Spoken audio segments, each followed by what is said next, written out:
Cute, sexy, and fun. You're watching CSF Nation's own WMK TV, Channel 90.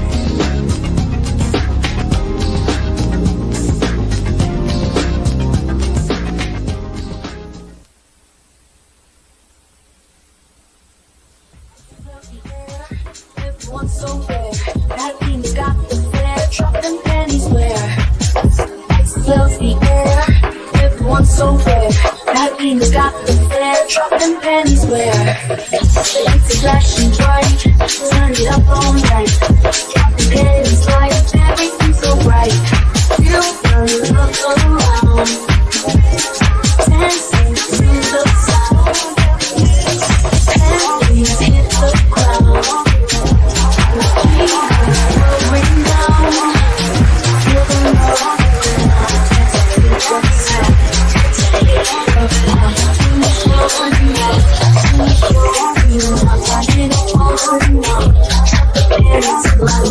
Everything's so right.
How long has it been? About a month. It's been a month? Yeah. It's been a long month. Oh my god. You what? Jesus, yeah, practice, man. Yeah, practice. Okay, let's see what I do. Let's see what I do. All right. Good morning. What was I supposed to say? You forgot my damn introduction. Supposed to say shwepipis. No, that's not. Oh, that's right. Good morning, good afternoon, good evening, good night, wherever you are. My name is Makini, 90 Art Sermon Illustrator, and here is my co-host, Mama Bear Art Doll, and we are back. We are officially back. Welcome to the sexiest Sunday afternoon art show on YouTube, Makini Live, and yeah, we are. Everybody's glad we're back. Everybody's glad we're back. We it's not like I ain't been away. It's not like this channel has been active ever since. You know, I'm just saying.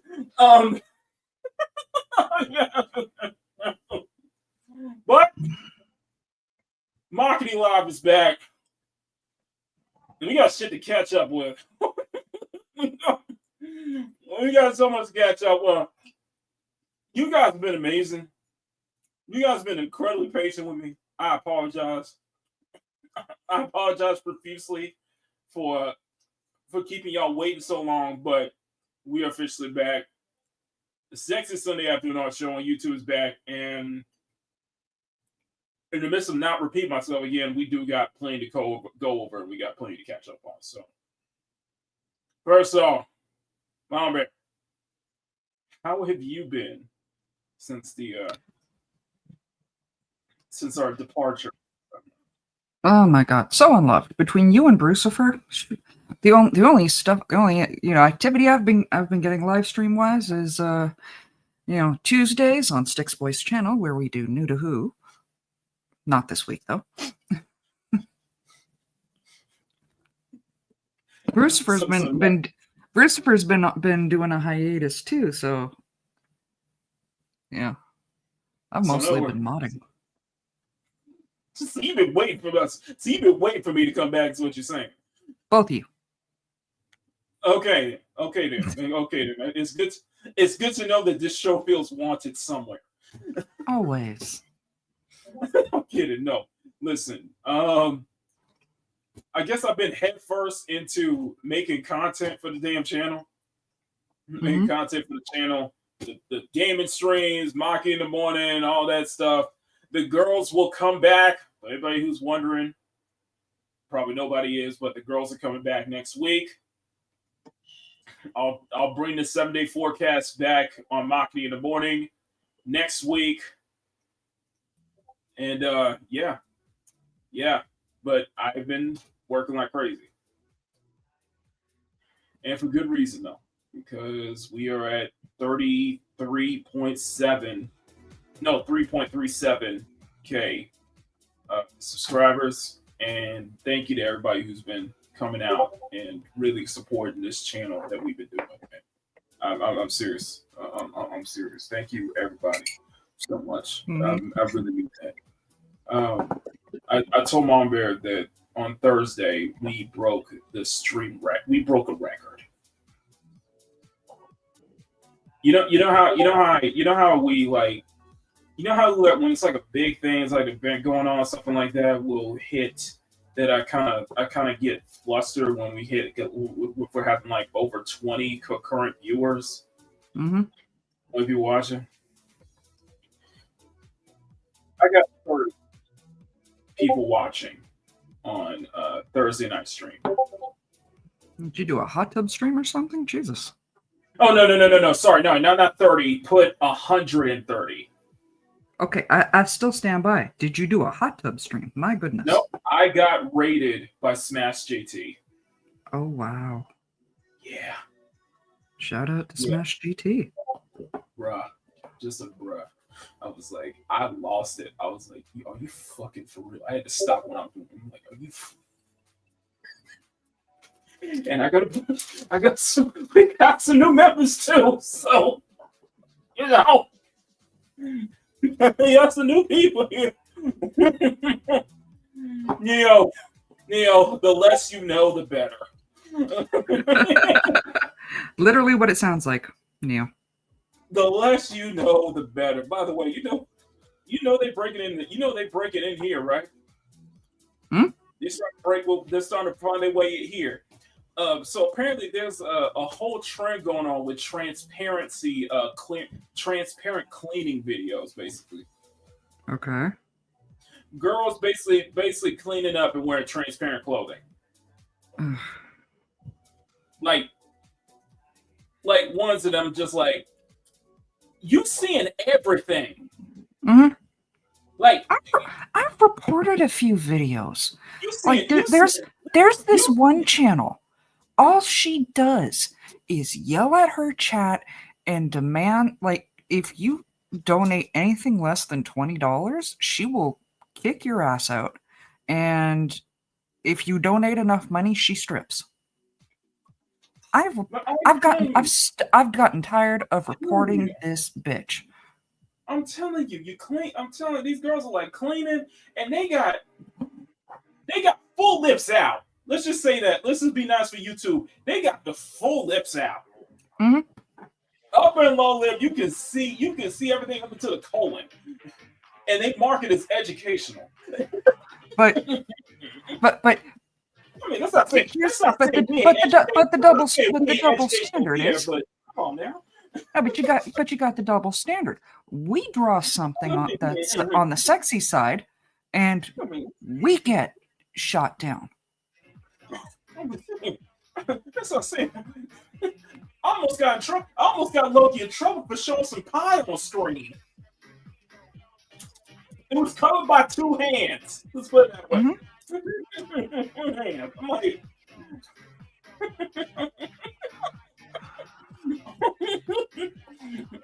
YouTube doesn't care at the time. That's what basically what's going on here. And for the record, we educational here too. Hold on. This is close to what I said in backstage. Because he's like, "Oh, we're running late." What else is new? You know what? Fuck you, pal. You love me. Listen. We're gonna start small. We're gonna build our way up. I'm gonna make a new channel member emoji just for the chat, just for you guys. The long way bonk emoji is coming this month. Okay. Plus another channel emoji, member emoji. Listen, I want to say thank you. I want to say submissions. You have sent a few submissions, and I will take those submissions into account. I will take those submissions into account, however. I will take those submissions into consideration. I will take it into consideration. How about that? But I can guarantee you will still be pleased. Mm-hmm. You know what, guys? Some people watching. That's translation for he saw the submissions. He's going to do what he wants anyway.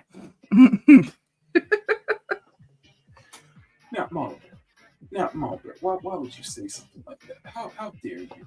Am I wrong? How dare you make those assumptions? Am I wrong? How dare you make those assumptions about me? How dare you? Should know me better, okay? You should know. I do know you. I'm very accepting of feedback and consideration, okay? Mm-hmm. I take it all into account when I say I have taken all of your feedback into account, and I'm still going to do what I want. Okay? Exactly. Yes. Wait a minute. Damn it. See, human power. You guys watching.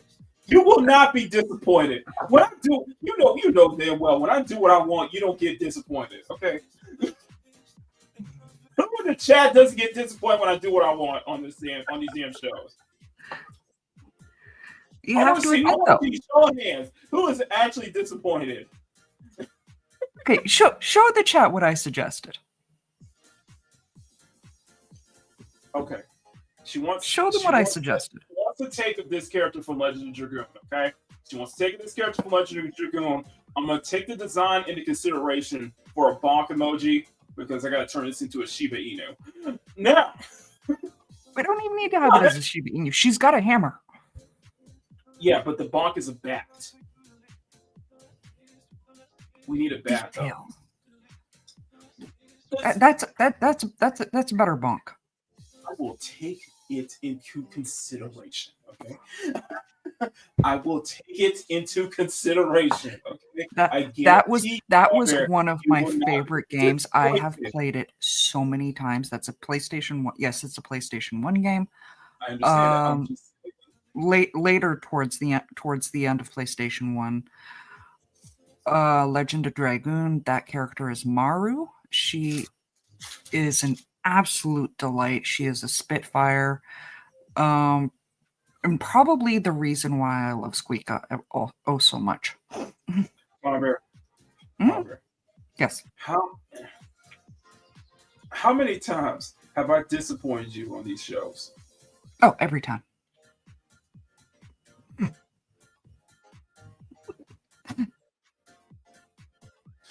Anyway, we got 7 people watching on YouTube. We got 7 people watching on YouTube. More people will start coming in. If you guys can, please do us all a kind favor. Hey, if you're enjoying this program, please smack that like button. And smack that subscribe button if you want to see more art content from Makini. Thank you so much, and hope you enjoy the show. Later. Oh, she's back. Oh, okay. Yeah, there we go. She's back. Has some technical difficulties, but she's back, y'all. She's back. She's back. Something went wrong. I don't know what happened.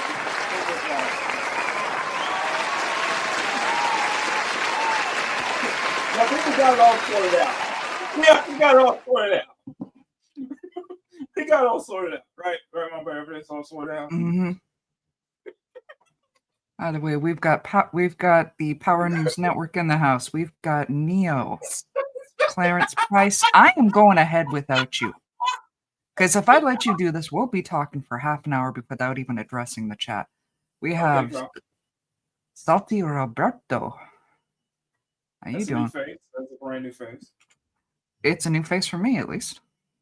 Mm-hmm. Brand new face. Yeah, but we love the Power News Network. Yes, I did mention that. I did refer to him to that. Oh, hey, Lucky Neko. I did refer to him as that on Fresh Out. So, Power, don't be surprised if they start picking that up because they loved it. Hey, I don't think he's the Power News Network. Mom Bear, I don't think I should tell Lucky Neko that he is featured in the outro. Is he? No, let's not tell him that. Just say that out loud. Hey, JSW. Oh, you didn't hear Lucky Neko. You did not hear that. You did not hear me say that. You did not hear me say that. Ah, Japan time. Yes, he's in Japan. Konnichiwa. Yes. That's right. We are international, baby. We are international. We worldwide. Just like Jay the Concept says, right? We go in public and we going internationally. We going internationally. Thank you, Mom Bear. Thank you for saying that. Can you say that one more time? Just like Jay the Concept says, if you're gonna goon publicly, and you know what, and we don't even just do it publicly, we goon internationally. You know what?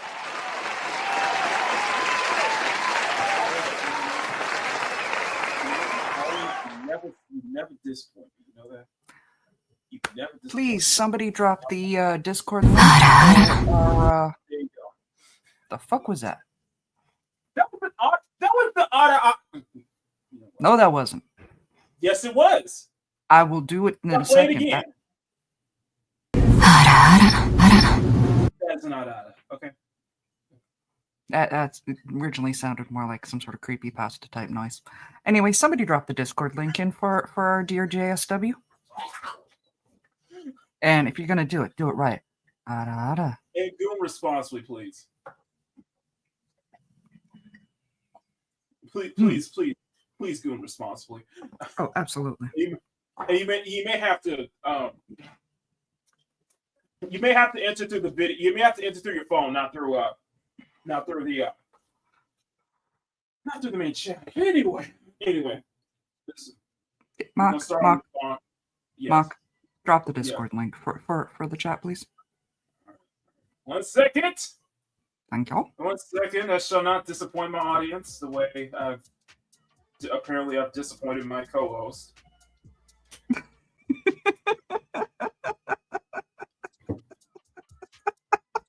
I took personal. Oh no! Personal offense. I appreciate the honesty, and yet I still took personal offense to that. You love me. I appreciate your honesty, and yet I still took personal offense, though. That was okay. Clarence says, but you are famous like Sean from React and Draws. He is an unpaid shadow concept artist for Concord, you know.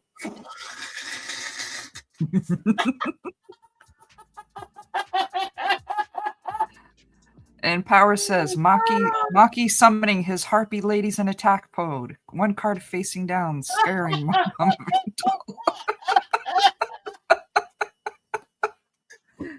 That reminds me, I got a Bug Sky for us to finish Yu-Gi-Oh! By the way, Sean wanted me to talk about Creature Kind, which is the new Dustborn, and I'm just like, I somehow missed that day. My apologies, Sean. Is that his new project? Hey, Christian. Creature Kind, I can say it. Hey, Sean, if you're listening, I'm gonna say this right now. He'll show up eventually.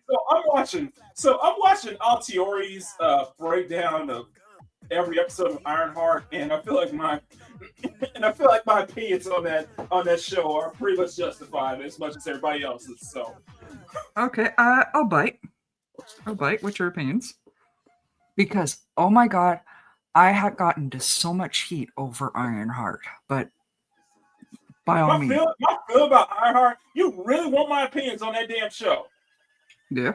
You really want to? Yeah. Okay, this is my opinion. This is my full breakdown of my opinions on that Ironheart show. Hear me good, nigga. I'm here to double down. That shit is a 2-pack of ass. The fuck are you talking about? That shit stinks. Anyway, that's all. That's it. That's it. I don't even need to watch it. I know this is 2-pack. I expected it. Okay. I expected. Okay, you know I'm going to call you out on this as soon as those words left your mouth. What? How long have you known me for you to come out with a concept of I don't even need to watch it to know it's.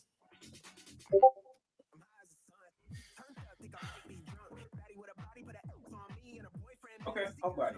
Okay, I'll buy it. I want your fucking defense. I want a legitimate defense. Legitimate defense. Okay, the stuff they're saying about her, right? Find one thing is actually just well that doesn't paint her that actually paints her as a hero of some sort. Because I've seen this in the comics. I know exactly what to expect from here. This is a shot for shot adaptation. That's what I'm saying. It's a 2-pack of ass. Mm-hmm. But okay. I'll wait. But let's take a look. But let's take a look at a lot of the aspects that people are complaining about. I will never get used to the idea of Riri. I'm still waiting for the actual name to pull. No, the actual name. You ain't going to get that. I know. I'm sorry to tell you. She's cocky. She's cocky. She's intelligent. You know. She sucks with authority. She's a criminal. All of this we saw in the original that we saw in the beginning of Iron Man. All of that was Tony Stark. Mm-hmm. Literally, same characteristics that we saw in Tony Stark before he got affected by his own stuff that he was selling to anyone who was willing to pay the price. Mm-hmm. Mm-hmm.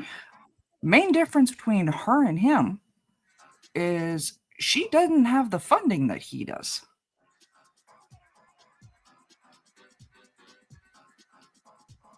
And I know people from Chicago that they said that she's even a good she is an accurate representation of Southside Chicago. Does it also include stealing the also include taking the suit through grant money? I assume that's also accurate, right? She was raising no. She was raising she was getting together money because if it was used via the grant money, it would have belonged to the university. That's why she needed to get the money so she could build it. And yes, I know everyone's pulling up that clip of, well, Tony Stark built that in a cave with spare parts. Well, yeah. And that Mach 1 suit made one flight and it fell apart. Yeah. Hey, Emerald.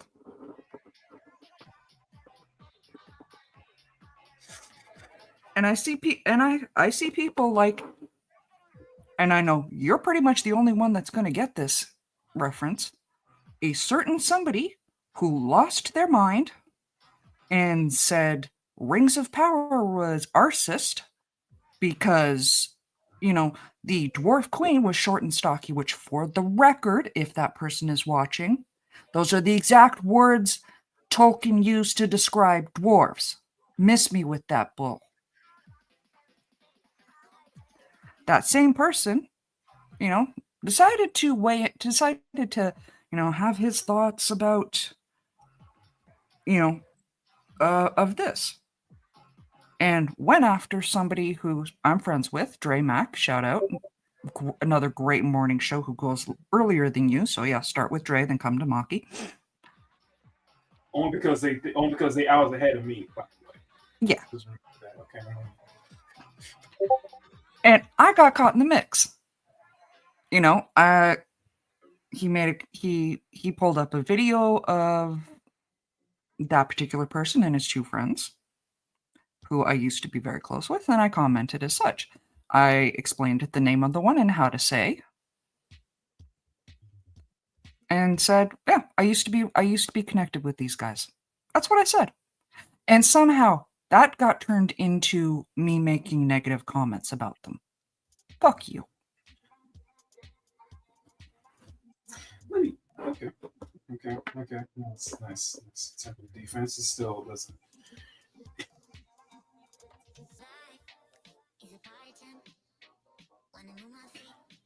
I saw this in the comments.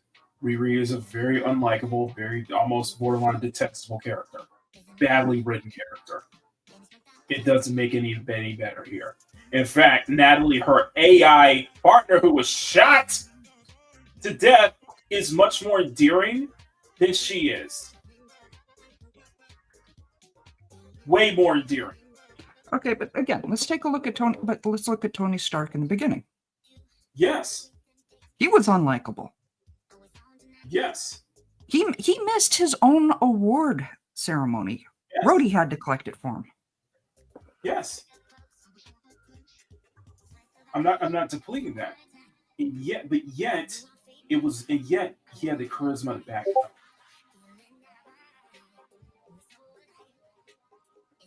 We can argue that, but a lot of good strong point is the charisma of Robert Downey Jr. to back that. To actually make it believable. Tony had a fucking arc. Yeah, and that's the thing. And you don't disparage. And by the way, you don't disparage. And I'm sorry I'm cutting you off. You don't disparage somebody who went out of their way to literally save the entire world and bring everyone back. Literally. Okay, question.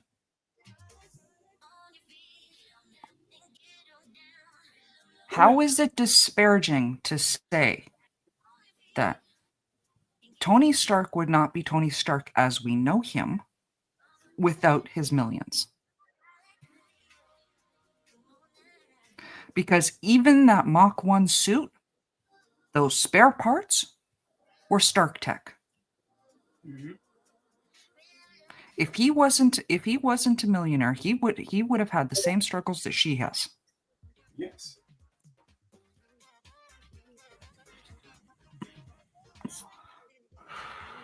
But Riri's whole purpose was to be better than Tony.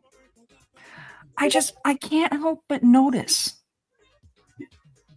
that there is this pattern of, like, Anthony Mackie makes a comment, says Captain America's ideals is more than just American. These are things that are globally loved.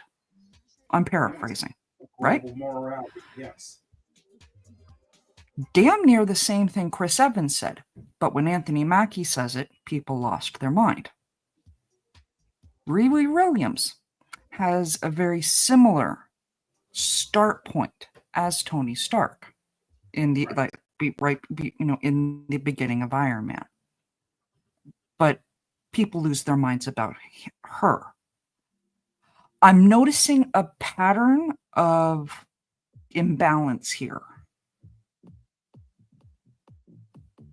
Understandable. I'm just saying. I'm not saying if you don't like it, you're racist, but whatever.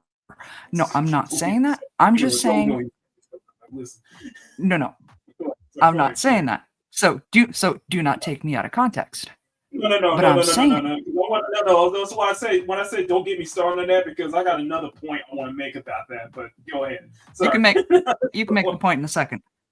Yeah. But I'm saying there is a definite imbalance in the narrative here. And I know a lot of the people who are pushing this narrative and why they're doing it. But you can go ahead and make your point now, darling. Miles Morales, that's another good one. Thank you.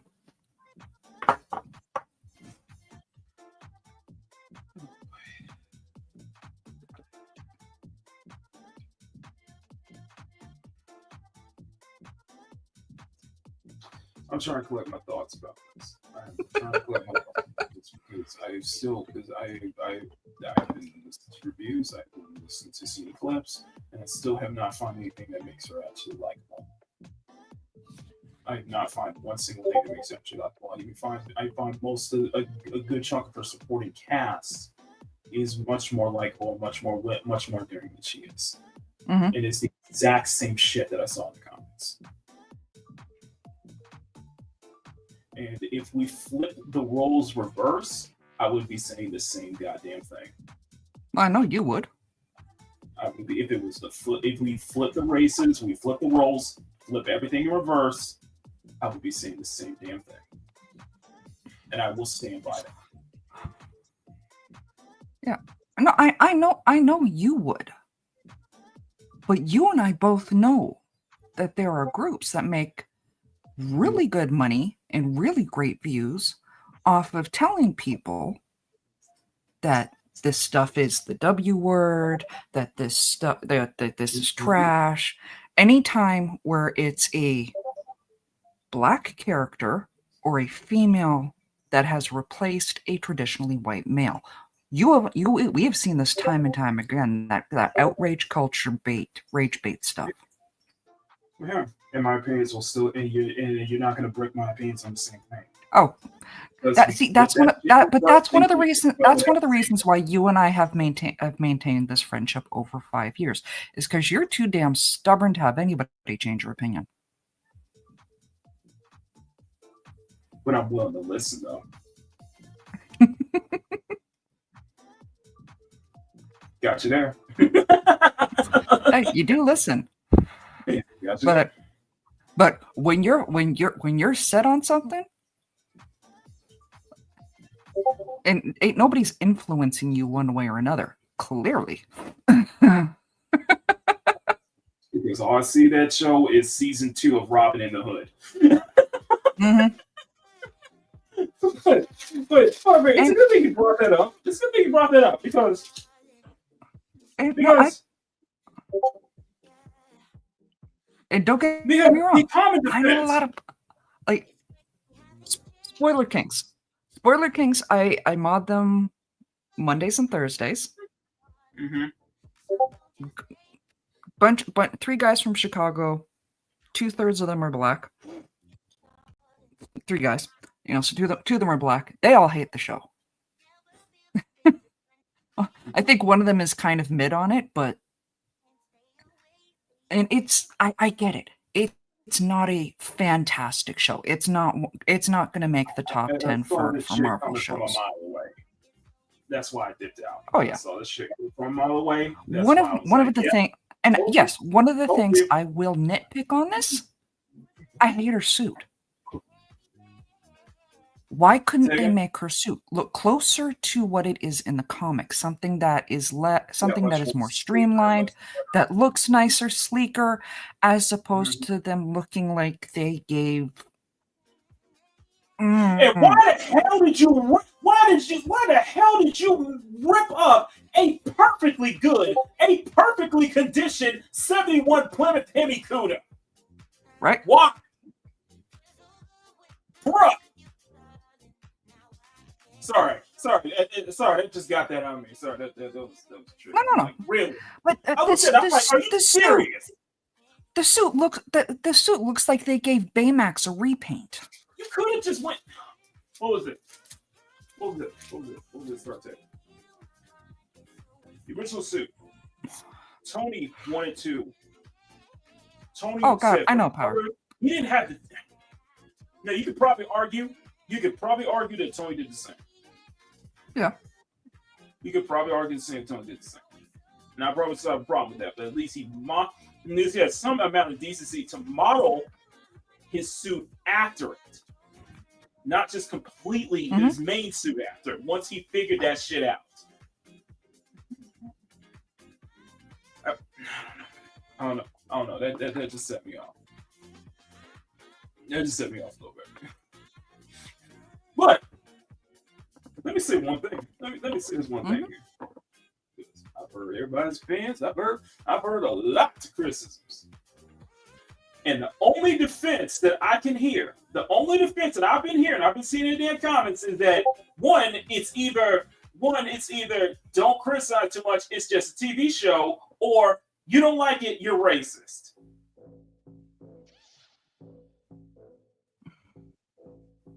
Pick a damn lane and stick with it. Pick a damn lane. Because you can't have it both ways. Is it just a TV show, or we're racist because we're criticizing it? And if it's the second option, then my opinion still stands. This is your defense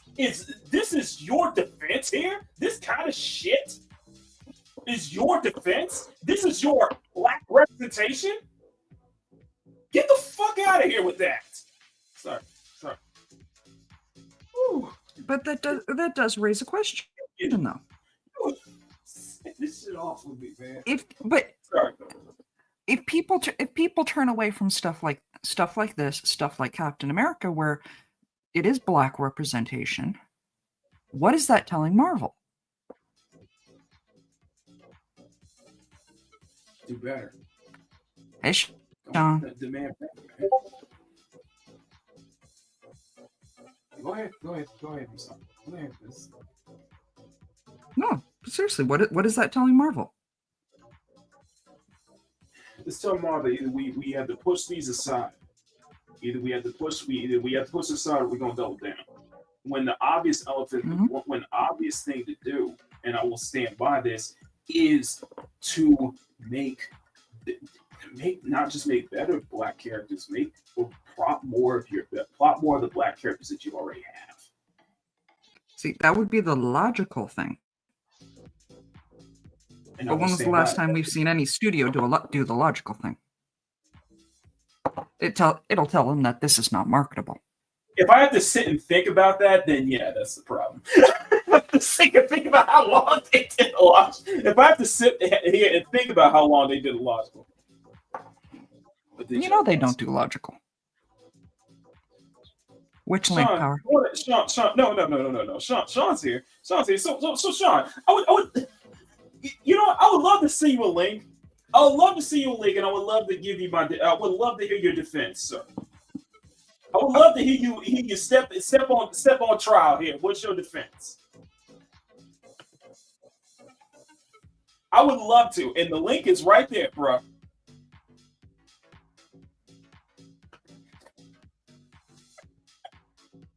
I'll wait. Are you putting it in the chat, or I can send it to you? You can send it. That's my key. You can send it. Okay. The link is right there. No, I don't see it. No, you want to have this discussion. You guys want me to talk about it? Okay, fine. Then. Let's talk about it.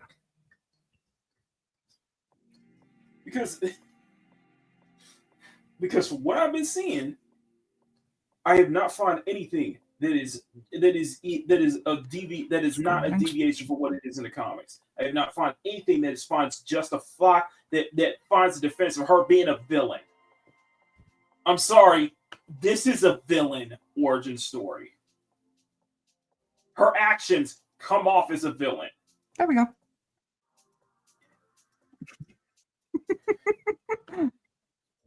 Sorry, I was modding 2 streams at the time. Okay. No, I didn't. Okay, so says, I'm not home yet. It's waiting there for when you're ready. Yeah. Power says Sean and Dan, shout out to the cutie pie, roasted the show for the past 2 weeks. Okay. But I want to find a defense that makes this character somehow likable, somehow relatable, somehow endearing. I'll wait. Without having to bring race involved in it. That's going to be the challenge.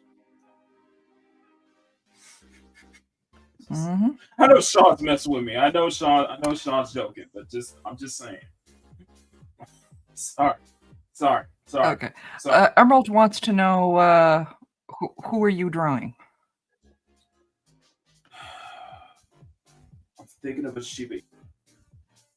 On one hand, we're doing the bonk emoji, okay? We're doing the bonk, and I'm thinking of either Shiba Inu or Isabelle from Animal Crossing. So it'll be like, that's close enough. I don't know. We need a bonk. We need the bat. We need the okay. Bat. I was playing Animal Crossing this morning. And Isabel was not shaped like that.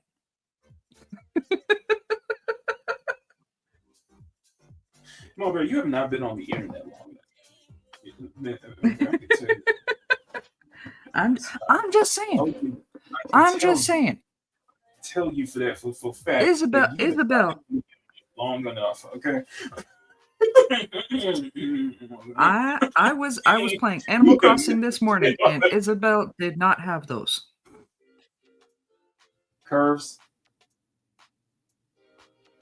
Just say it. The puppy. Just say it. Say it. Say it, boy. Isabel did not have those puppies. Okay. Okay. Listen.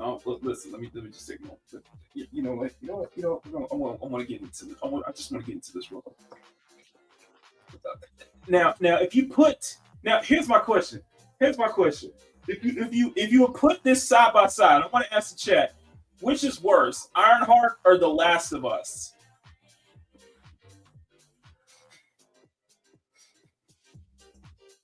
I'll wait.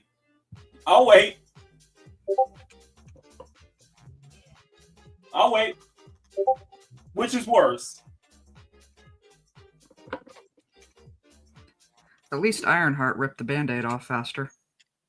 Last of Us, you had to sit through weeks of it. One game stressed out. One game stressed out for like three or four damn seasons, by the way. Mm-hmm. Well, listen. 3 seasons. Oh yeah, they gonna stretch that. They're gonna stretch the sequel out into 3 seasons. So, but yeah, listen. The reason why I'm bringing up Last of Us just because I find this a little humorous. Let's just say I find it humorous. I find it just a tad bit humorous. Apparently, our unfortunate news, our showrunner, Cuckman, is leaving The Last of Us HBO. Alongside co-writer Haley Gross, despite there being 2 more seasons to go. Shall I play the "Oh no" anyway, or what do you feel? Yeah, love you too, Ray. Go ahead.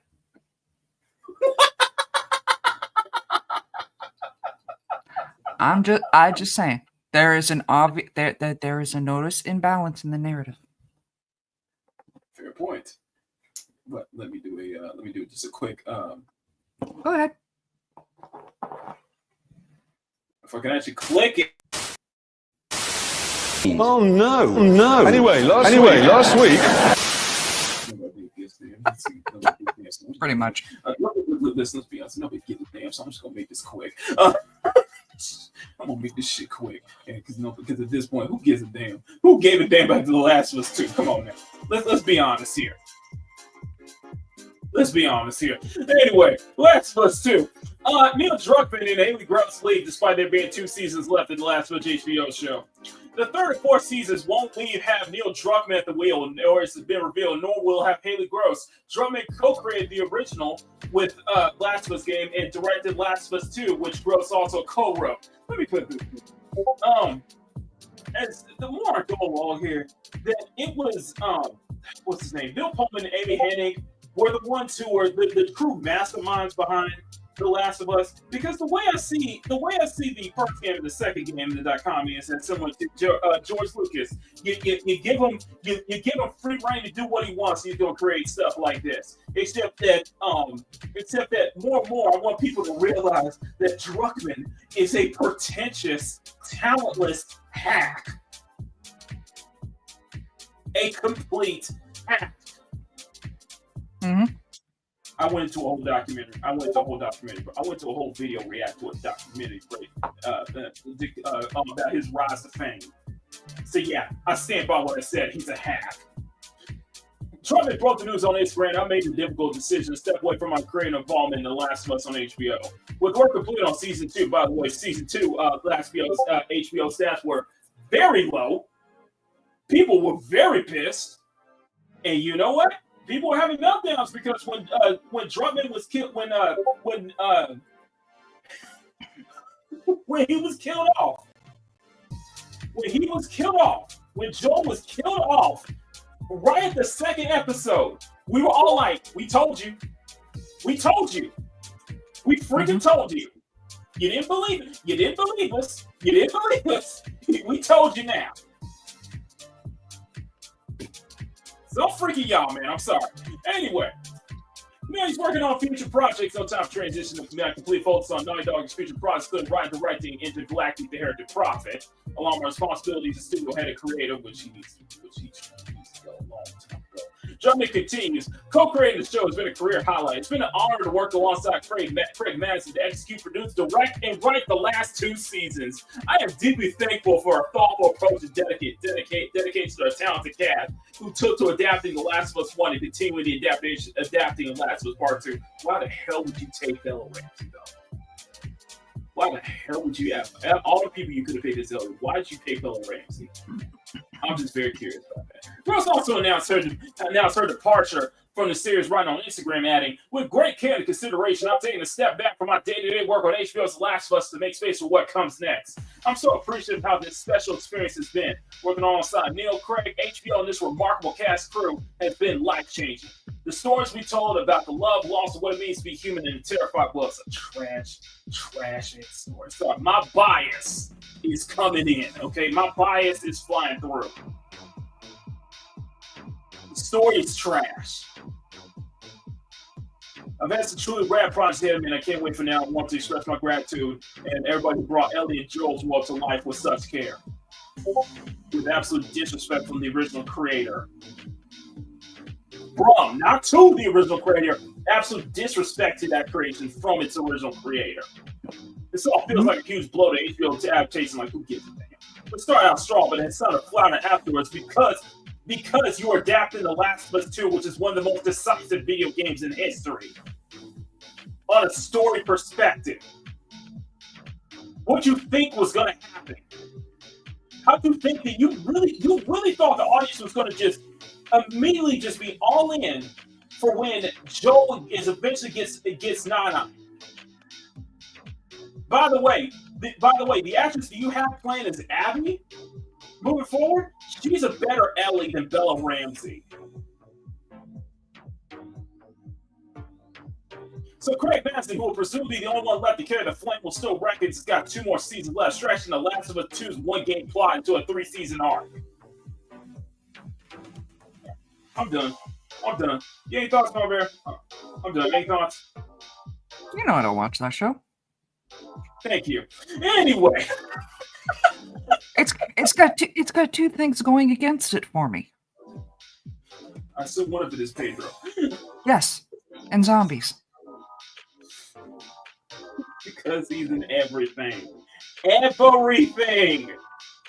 Literally in everything. I'm just saying. Oh my god.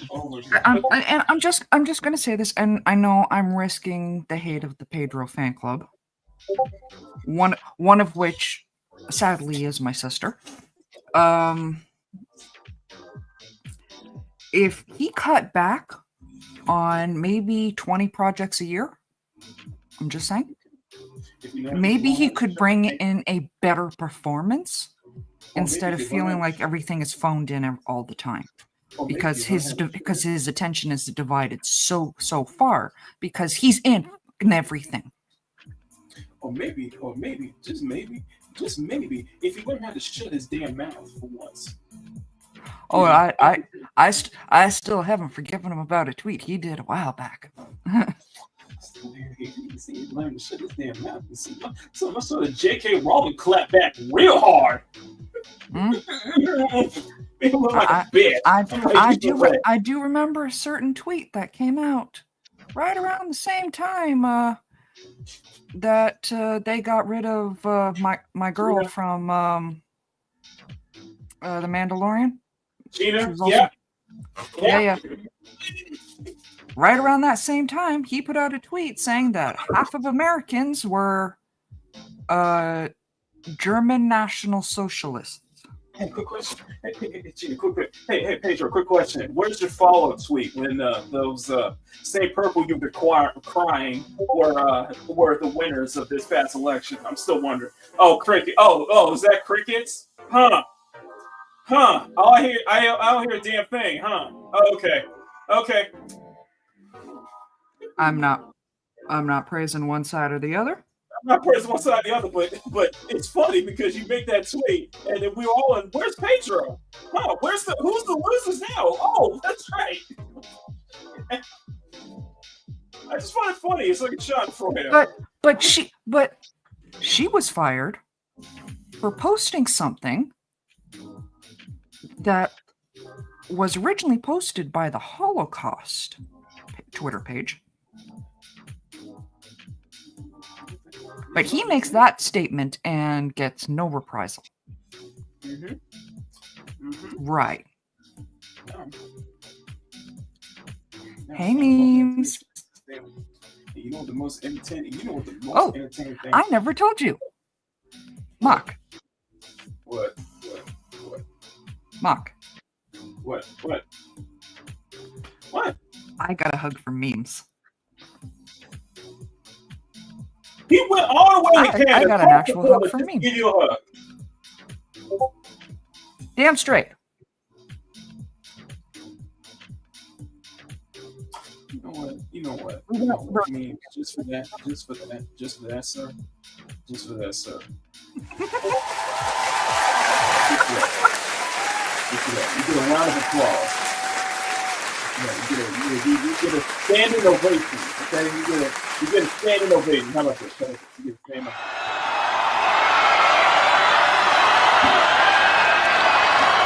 There you go. Leave the destruction, everybody. Down on their feet.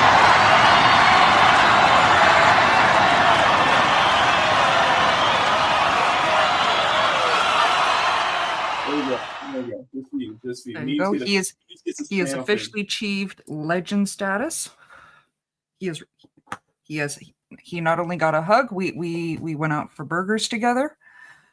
He had his first poutine.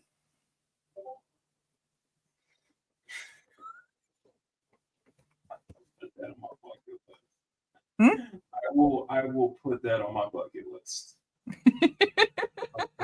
I know if I ever get you up here, I'm not going to feed you poutine because you don't like the stuff that's in it. I'm just saying, I'm putting that on my bucket list. But yes, at some point, you and I are going to have to meet just so we can get hugs from each other. Yes, and we need to do like an actual Makini live show, like actually. All right.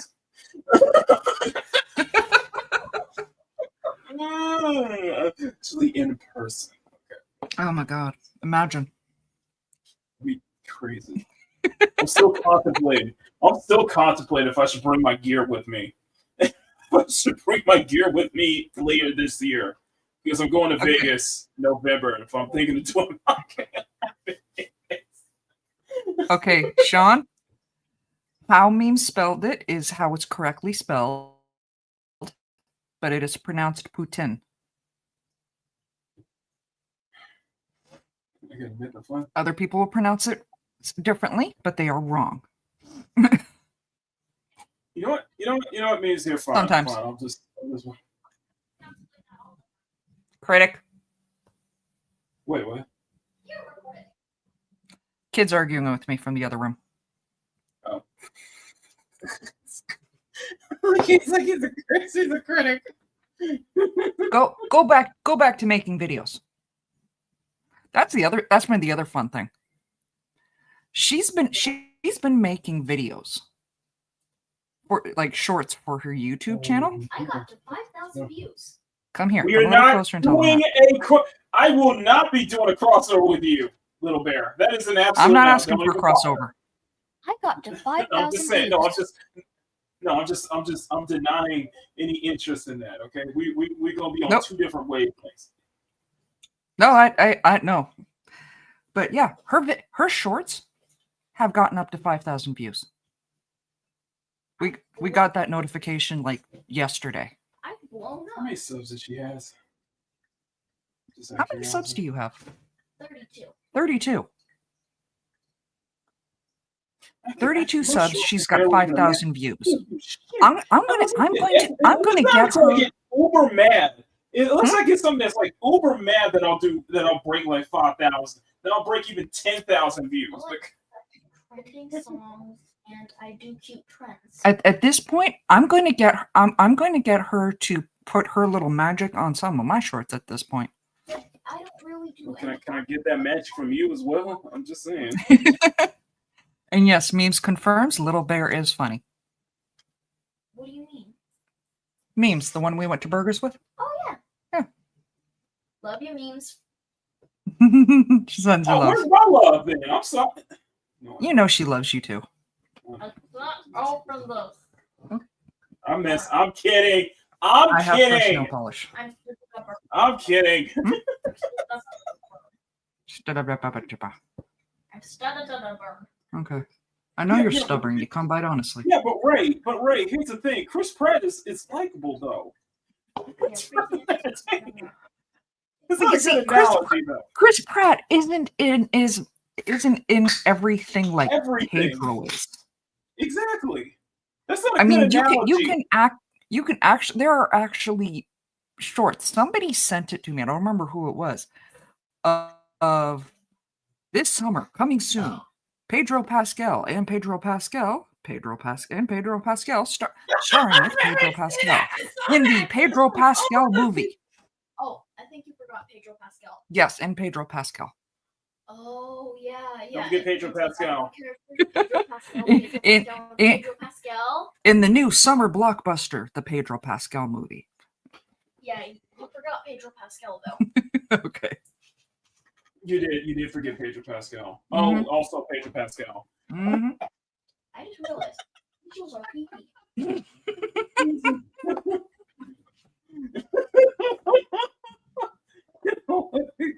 I love you. Like, we can go like the funny, go with the best of things. Yes, his initials are PP. The thing that's kept me the most entertained. The thing that's kept me most entertained is surprisingly YouTube drama. You know, that's the funny thing. Sean's like, what if Pedro Pascal fuses with Jack Black? Honestly, I love Jack Black. And I wouldn't do that. I wouldn't do that to Jack Black. I know. He's I particularly I wouldn't torture Jack Black like that. I mean, come on now.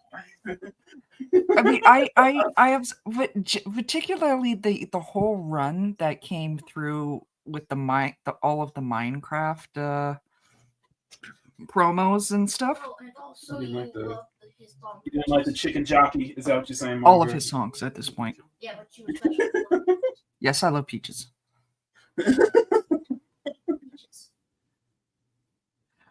But the friendship that developed between him and Jason Momoa was so adorable to see in all of the promotions. I sincerely want them to do a Minecraft too.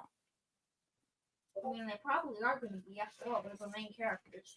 If for nothing else, then just for more promotions of the two of them together. Mm-hmm.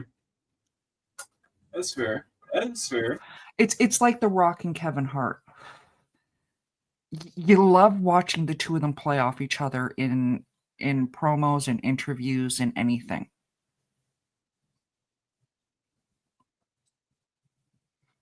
And I'm looking, and they are making the Jumanji, the next Jumanji movie, so I'm really looking forward to that one. I don't know right now. Just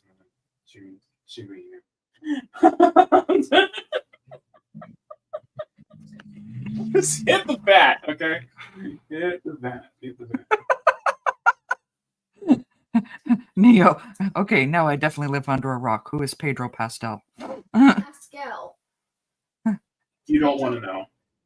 You don't want to know. Pedro Pascal is. I am sure you've seen him in something. Yeah, Pedro Pascal. He was one of the main characters in The Last of Us. Sorry. It was probably a typo. It's like Pedro.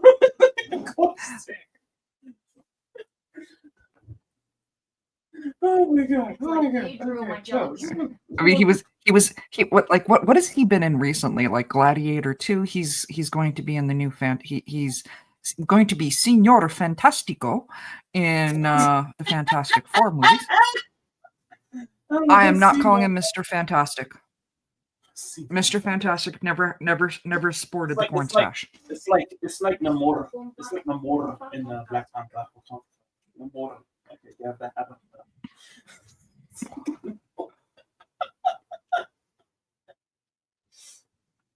It's like Namora. Okay. Let's go. I'm gonna tell you something. I'm gonna tell you something. The YouTube, like, I'm gonna bore your ears out. I'm going to bore your ears out when I bring this up. Okay.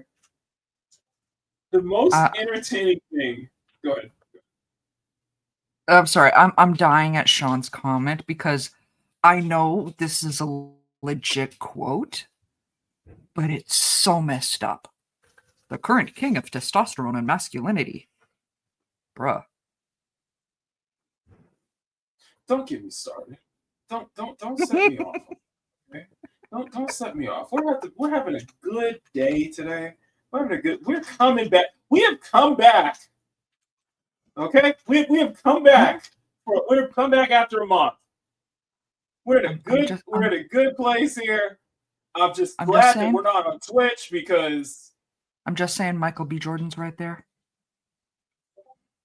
Winston Duke. Definitely Michael B. Jordan as of relate, with Sinners and all of that. I mean, come on. I'm just saying we're in a good mood. I'm just happy we're not on Twitch anymore because Twitch deserves to, sink under like the Titanic. Honestly, I'm not kidding. I'm not kidding about that. Emerald. Oh yes, that is my sweetheart. The man that captured my heart back at Spawn. Right. Do Rob B. Jordan though. Peak. Oh wait, that was for Sinners. Never mind. That was for Sinners. Never mind. Peak masculinity and testosterone. Michael Jai White. You know. My bronze tiger. Listen, I'm gonna say this right now. And you may be wrong yes, with this. For everything that you said, we said about Ironheart, you noticed not one single complaint about Sinners, though. No. I thought you were going to say Michael Jackson. Not once. No, Michael Jai White. Michael Jackson. I'm just saying. I'm just saying. Mm-hmm. I don't even deny it. I don't even think it's guilty pleasure at this point. I openly admit I love the Spawn movie because of him. No. I'm just saying every complaint that we said about Ironheart, we can't say the same about Sinner, though. Oh yeah. We can't. No, not at all. Sinners? Yeah. Is exactly what I'm talking about. Sinners is exactly what I'm talking about. Beautiful.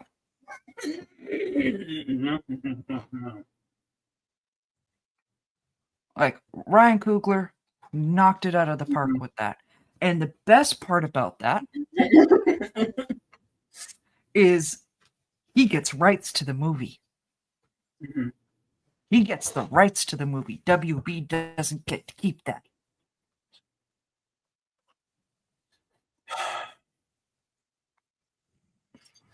You know what the most interesting? Allow me to bore you to death for like 5 minutes. Okay, I'm over. Just allow me to bore you to death while we try. Oh, by the way, how does this look?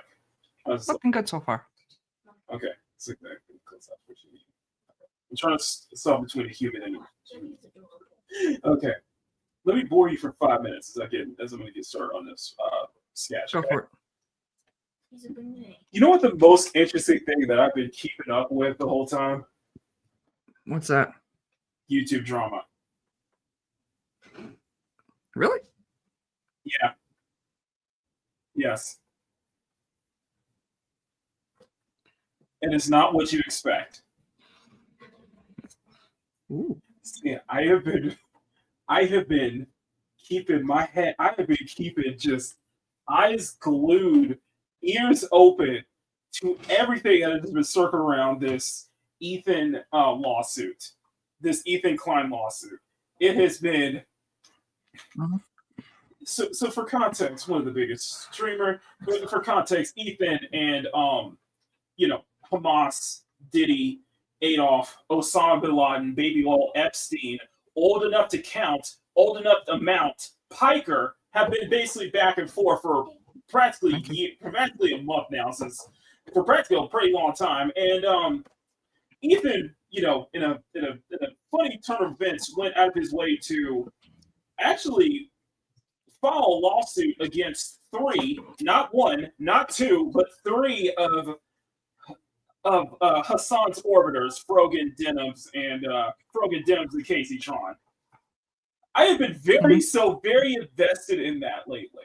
So much so that Hamas has been basically crashing out the whole damn time.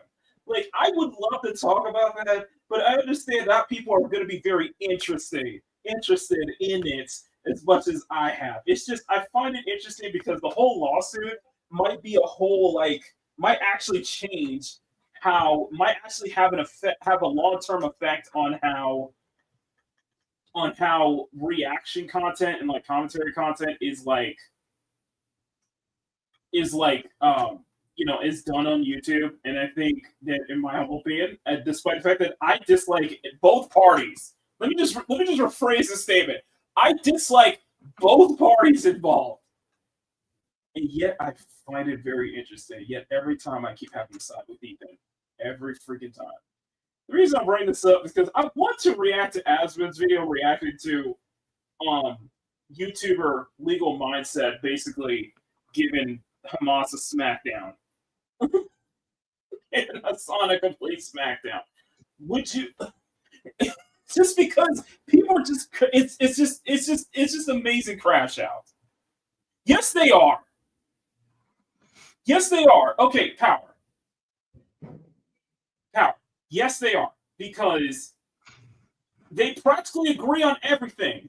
But what's the only thing they don't agree with, and apparently this is what causing this whole entire, beef with each other, is the whole situation with Israel and Palestine, because Ethan is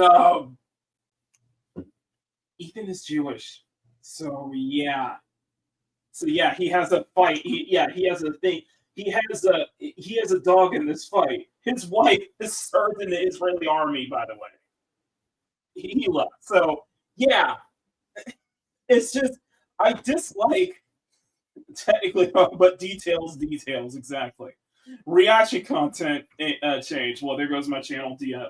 No, Sean, I'm not deleting. No, it's just I find this funny, and I find this interesting because I've been following this, because this is what happened when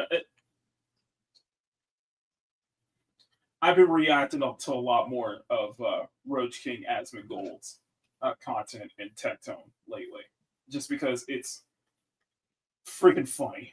It is freaking funny because every time, and because it's a case where it's like every time Asmongold says something, it sets Twitter off for some weird reason.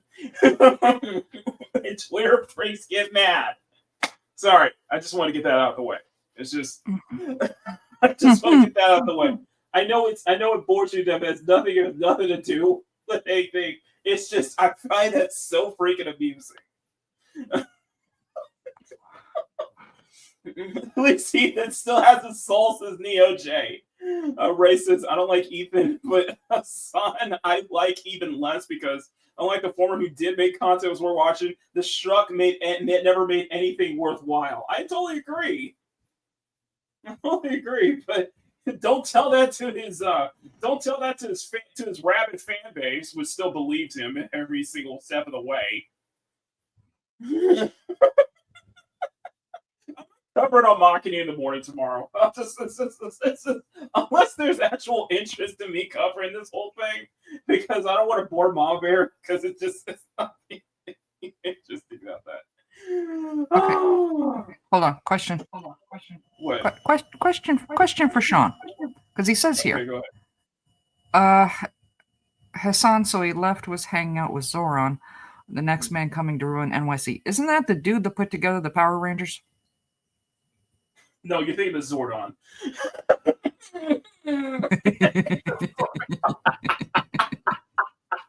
I love that. I love that.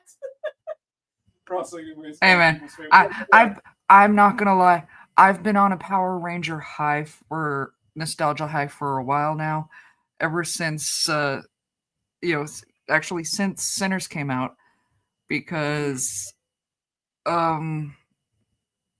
Walter Jones jumped onto the trend of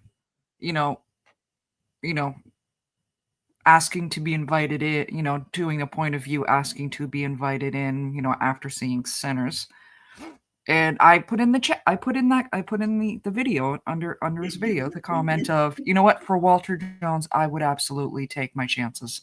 And he liked the comment. So I've been running on a high of it ever since. And you picture framed it. I guarantee you. Yes, I did. I haven't picture framed it. I screenshotted it. I still have it. I haven't printed it out yet. It was like that with me a couple of weeks ago when I started my modded playthrough. That is. So I did a post. Walter Jones, the true Black Ranger. I did my post of the. I did my post. I started my modded playthrough of Stellar Blade a few weeks ago, and that post blew up because the official Stellar Blade account on Twitter liked it. I'm like, you know what? I'm wearing that shit as a badge of honor. Mm-hmm. I was like, bruh.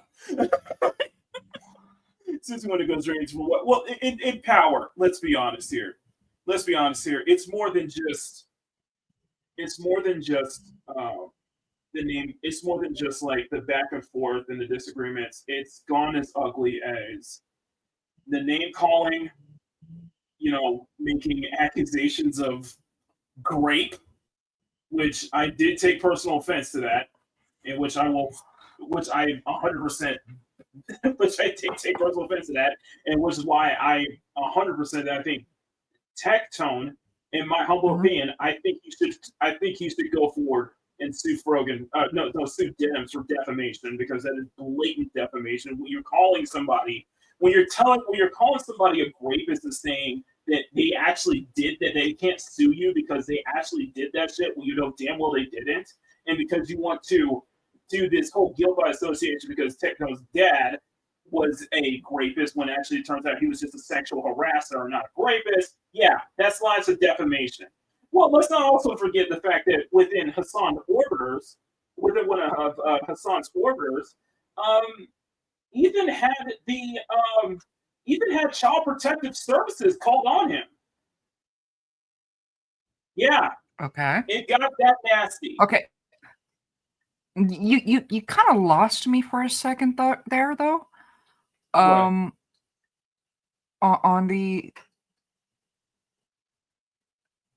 they're a rapist, but because they admit to it, you can't sue them? No, because she says, because Denim says, Tectone's a rapist and he can't sue me because he did that shit, when she knows that is a blatant lie, and that's actually defamation. Yeah. Mm-hmm. When you make accusations and say you did that, when you know that's actually wrong. I'm gonna change from reactions to unboxing. Oh my god.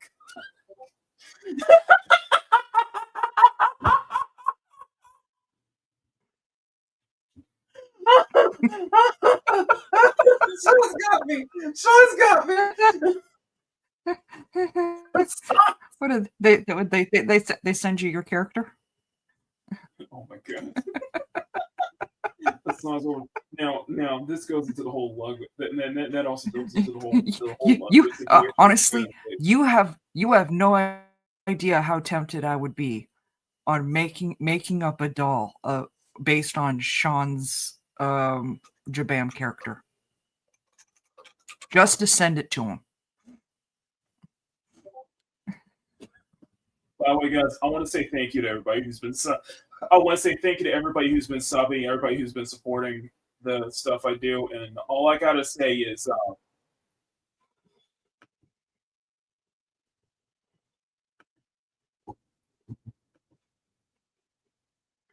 Yes.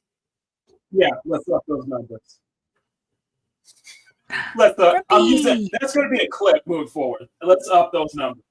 Oh, thinking of what's that? Hold on. What's that? There is something we need to be promoting. Oh. And I'm pretty sure I put it in the CSF chat. If not, I'm sorry if I didn't. But you need to see this. And I'm going to put it in the CSF chat just to be sure. Okay, let me find this. Where in the CSF chat? I just put it in. In the Twitter chat or the Discord? Twitter. You know, I'm like the only thing I really do on Discord is hip hop talks. Yeah, you don't ever show up on. And even then, lately, I'm barely on that. We don't even see you in the CSF Discord though. Nobody sees me in Discord right now. Okay, what do we put? What you put in the? We put in the Twitter chat. Where is he? Where's this fool? Where's this sucker here? Who's this here? Who's this guy named Grumpy Old Ninja Guitaro? Who's this guy? I ain't heard of him. I ain't ever heard of this guy. Who is he? Somebody tell me who this Grumpy Old Ninja Guitaro is. I don't think I ever seen him before. I don't know. He's got some kind of funding going on. Grumpy. I'm joking, Grumpy. Bro, guys, we got to shout out our own. We got to shout. I'm not a ghost in the Discord, dude. I still post. Dude, you see me posting a gotcha game. I'm the ghost in the Discord. Oh, you're a ghost. Okay. I was like, dude, I'm the ghost in the Discord. And you and me too. In fact, the funny thing is, here's funny. We're gonna get to Grumpy real quick. We're gonna get to Grumpy real quick, but I want to break this up real quick. So Power's been breaking through. Power's been dropping all the news in all the places though. However, one area in the Discord that myself and Riot Kitty and Eli have him beat is in the gotcha game talk, because we the ones bringing up all the gotcha. We're bringing up a lot of gotcha discussions on Discord. I'm just finding it funny that we're the ones that bring up the gotcha game stuff. But no, Power, we got him beat on that one. That's like a triple threat though. But no, Power's like freaking just constantly putting stuff up in the Discord, and I can't thank him enough. He's putting up the news. It's just all over the place. Yes, let me just bring up Julius. Let me just bring this up real quick. Rest in peace to Julius McMahon. Really sad to hear that. Julian McMahon. Really sad to hear that because one of my favorite shows growing up was Nip Tuck on FX. No Charmed, man. Charmed, yep. Yep. So I was like, are you serious? I brought up gotcha stuff ago, but Karina, yeah, the VA shit, which I'm so glad that's like starting to slow down a bit. Yeah, Young Noble from Outlaws. Yeah, God, I'm so sorry to hear that. That was messed up because I'm like, bro. Nate Tuck was my favorite show back then. Show back then. Yep, and Young Noble too. Yes, rest in peace. But back to Grumpy. I've never seen Nip Tuck. He's doing other stuff. He's good. Yeah, absolutely. Okay, so Grumpy, ladies and gentlemen, Grumpy has a campaign for his own comic book. This is his campaign. Please put the link in the chat, guys. Grumpy is a very valued member on this channel and in this community. So please just share it out. If that's the only thing he can ask is to just share that shit out. Okay? Please share it out. Grumpy has done so much for this community. Grumpy has done so much for my channel. And I think he deserves a lot of our support. So Grumpy, guys, please share it out, check it out, give him some support. He's gonna. I think we need to ride together for this. Ride together back home. Plus, Grumpy gets the distinction of him putting out a book before I ever will. So, congratulations, Grumpy. Thank you, Grumpy. There we go.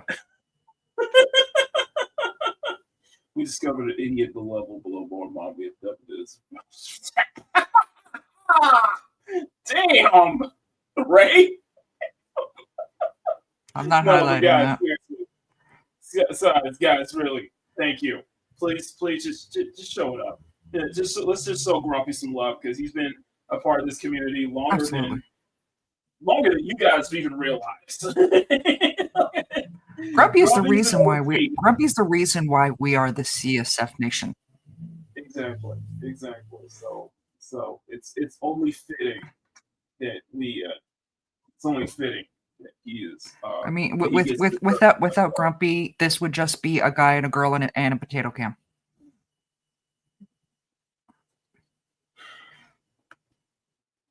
You ain't wrong. You love me. I mean, you ain't wrong. I mean, true. You ain't wrong. Although I do think that the cam may have upgraded, but and so is the mic. Welcome back, Levi. I don't think I've been this. And hey, Johnny. I really don't. Both our mics. Oh my god. I was gonna say I don't think I've ever been this crisp before, or sounded this crisp before on a. No wait, never mind. I'm listening to the playback right now, and I'm like, wait, hang on. Or sounded this? No, I still sound the same.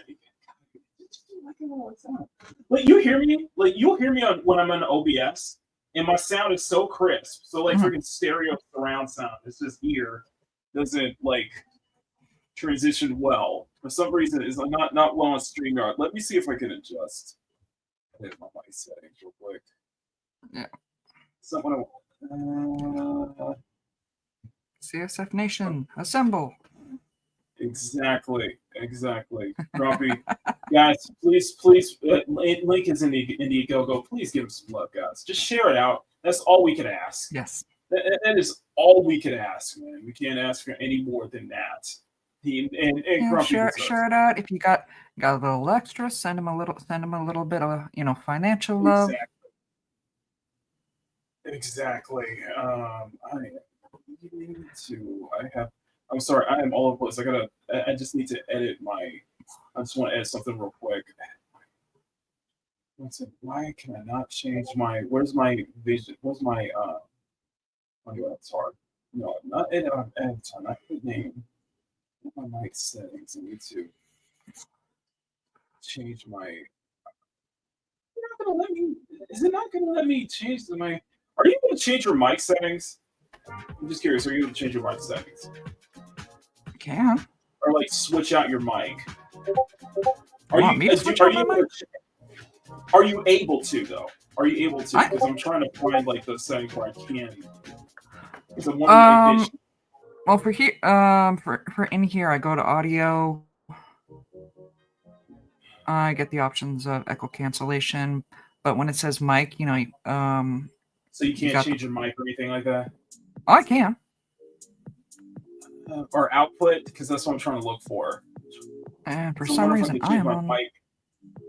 No, it's just I want to see if I can change my mic output real quick. I'm on the wrong mic. Guys. 1 second, my bear. I don't even know how you guys are hearing me. We hear you loud and clear. That's the funny part, because it's not going to my snowball. That's the funny part. I'm looking at it now.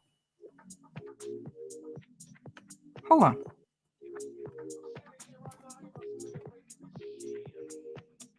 Okay, let me see if I can. I don't want to do the two thing. I just want to see if I can change my settings real quick. Are we able to? Let me see. That should be. See, I have the general settings, but why can I not? Let me look for. Oh, it's here. Never mind. I'm sorry. I am so sorry. It's right here. Every time my computer restarts, it. Oh, that's why. Okay.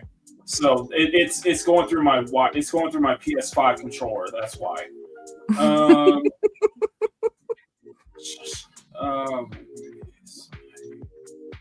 Okay. How do I sound now? A little better. Okay, let me listen. Let me play back. Okay. How do Less I sound echoey. now? Less echoey. Less echoey. Okay. Echo cancellation. The speakers. Dual sense. Okay, that might be the better. That might be the better way to go at it. That might be the better way to go at it. If honestly, anyway, yes. I'm glad. No, I'm glad you mentioned it because my mic was going through the wrong thing.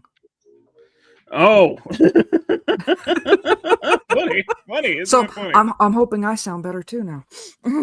See, there you go. See that? Speak which, Marbury. I spot you making a short.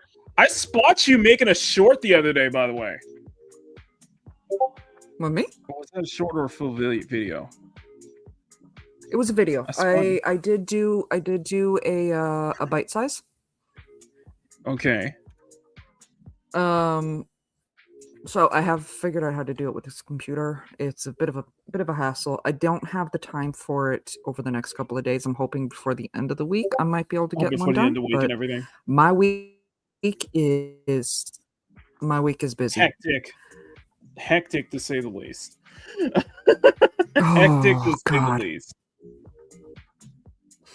to say the least. So this is like yes, Makini, like this show is like her few. She gets the few hours to like relax. This is like her relaxation period, basically. I'm not even gonna lie. I'm not even gonna lie. I painted my nails while we were doing this. See, there you go. She's very relaxed. Do you see how relaxed she is right now? You see that? Mm-hmm. Oh, God. Okay. Do I think that this nail polish is going to wind up lasting for a couple days? No, probably not. But I at least have my imagination of it. Okay. So I will. Let me hang on a second. Let me get back into this. So we got it's 12:38. Okay, let me see if we can get this. Let me see if we get the lines done before one. Let me see if we get the lines done before in the next hour or so. But in the meantime, just a lot of there's been a lot of stuff going on. There's been a lot of stuff going on the channel. There's been a lot of stuff going on backstage, and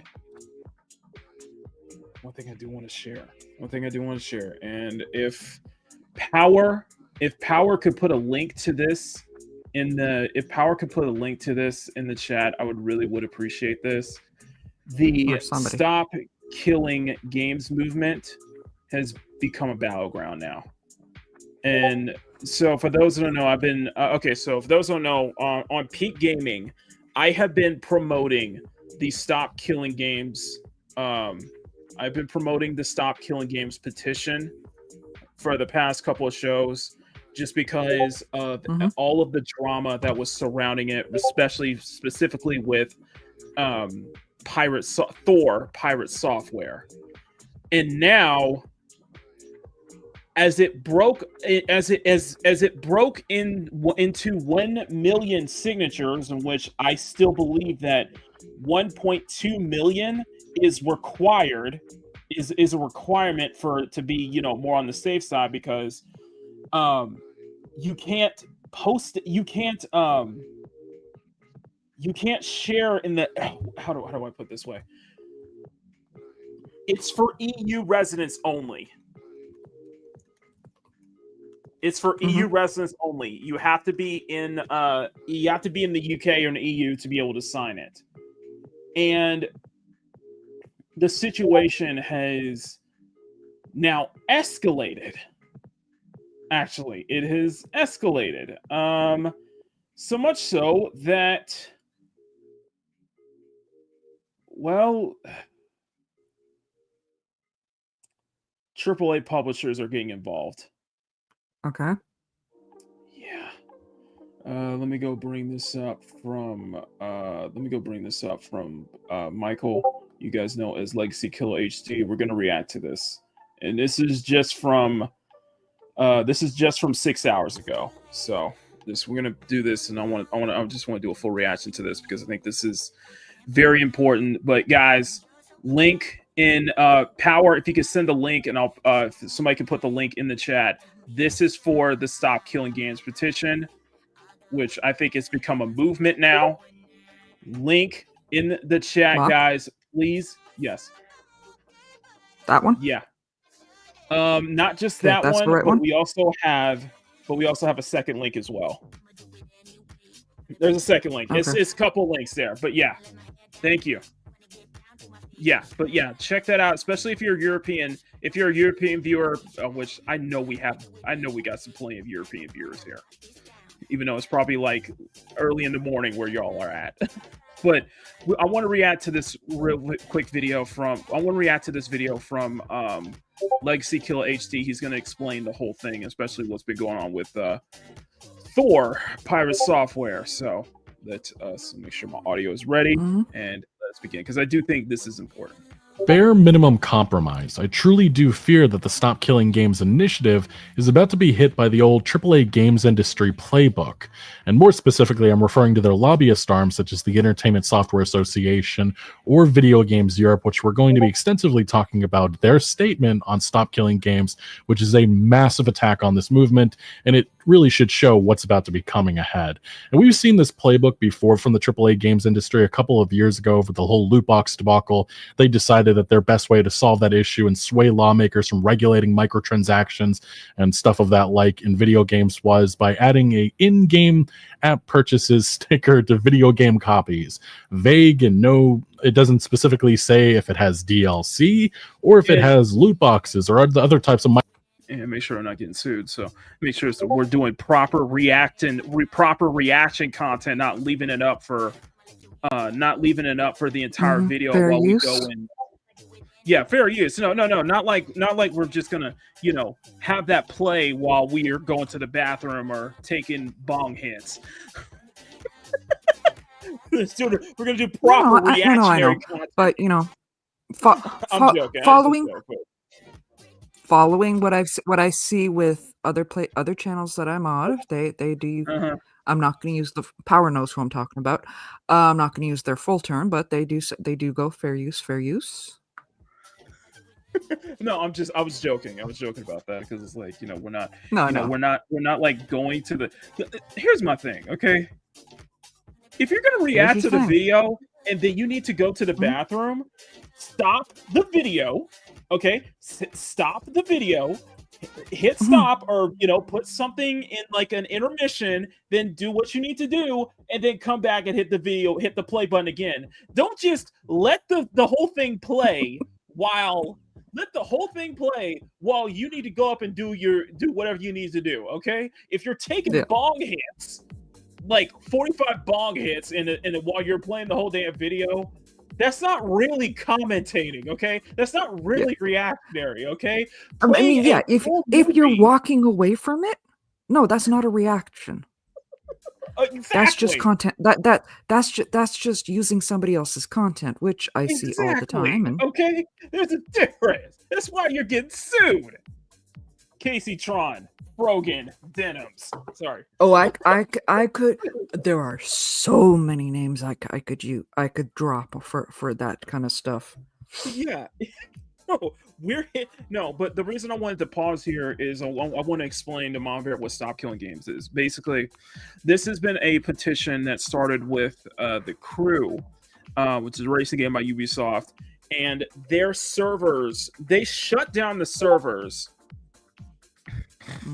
They shut down the servers basically, and basically stating that, you know, you didn't pay $60 for a video game. You paid $60 for a license, for a blade out license. And this is where kind of the whole Stop Killing Games petition began, as a way to, you know, as a way, because we want developers and want publishers of a lot of these online games, a lot of these games that have online services, to actually have some sort of mechanism, some sort of way to allow people who actually bought the game to continue playing even when the servers are shut down. Because not all games live forever. Not all games are going to last forever. Servers are going to shut down eventually. But this is where the petition is because if you're putting, from where I stand, is that you're putting a lot of money, and especially when you have games that are clearly made for single player in mind, clearly can be played offline, and you're just going to shut the servers down, meaning that you don't have, you know, you won't be able to play that same game ever again. And this is also a thing about, this is also an important thing about game preservation as well.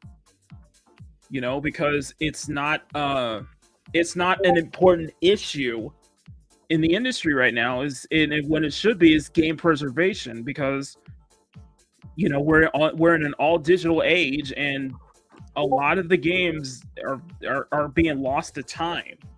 Don't have a backup to be able to where we can play it at any moment. You know what I mean? That's what this whole thing is important. Okay.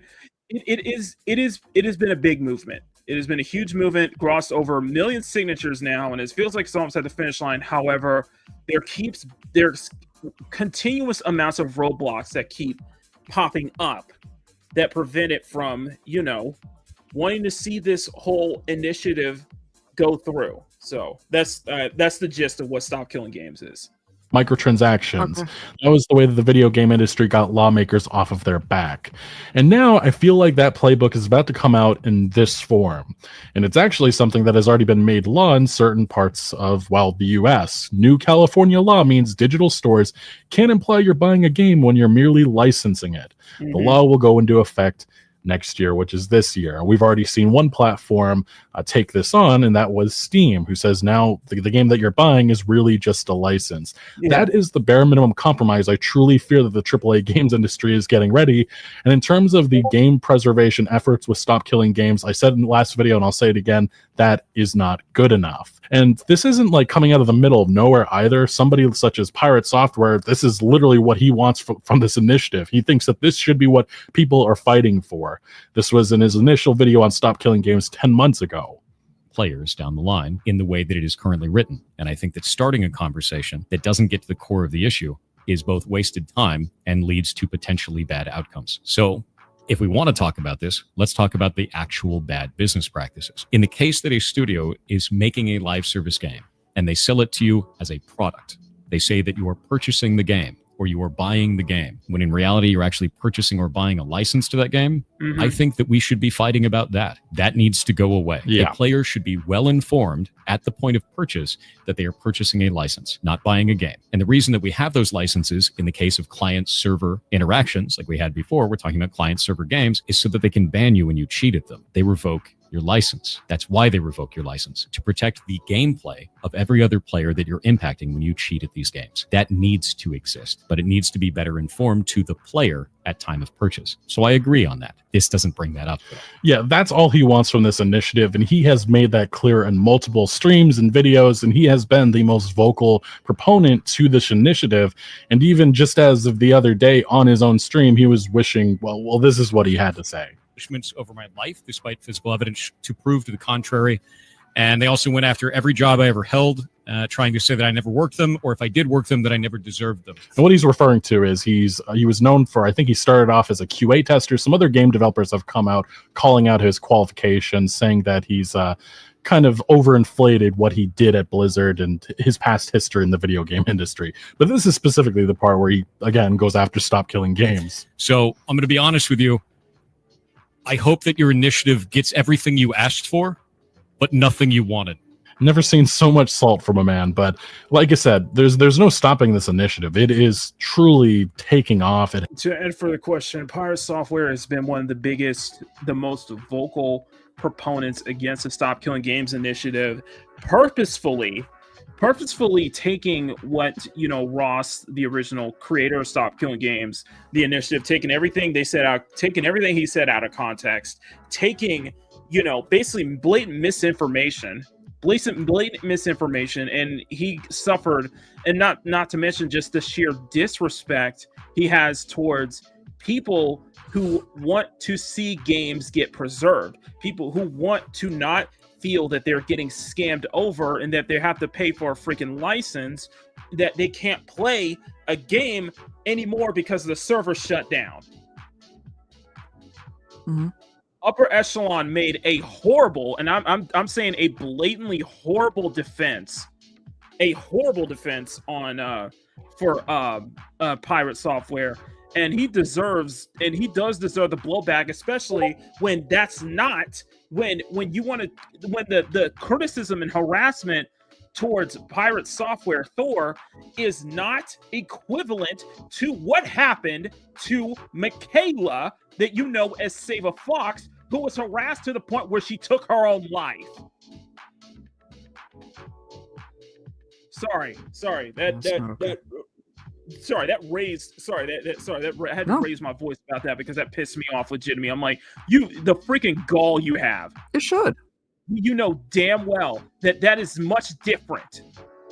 You know damn well that is a different situation. That is no freaking comparison. For those who don't know, one of the biggest animal rescue YouTubers, Michaela, you guys know, Save a Fox, she sadly took her own life due to the harassment and bullying of specifically Reddit, people on Reddit, and more specifically a specific user on Reddit who was trying to shame and defame her as well. And what Thor has suffered is blatant criticism, is legit criticism, because he is objectively wrong. And the fact that he continues to double down, it wasn't Thor, it was Upper Echelon. And I think at that point I had to unsubscribe. I was like, because he doubled down, not admitting, not taking any, because it's ego, Mama Bear. It's blatant ego. He thinks he is the. Sorry, I'm going off on a tangent here, but Thor is the kind of person. He is, Mama Bear, you know these people. He is the kind of person that thinks that he is the smartest person in the room. Oh yeah, I can come up with a few like that. He thinks he's the smartest person in the room, and that everybody else is dumber. Mm-hmm. When you are too up your own ass to admit that you are objectively wrong about this, not just objectively wrong, but blatant misinformation, and the fact that you doubled down on it. That's why people had a problem with that, and that's why. And not only that, you publicly advocated for this movement to fail. You not only do I not going to support this, I'm going to tell my followers to make sure this movement fails.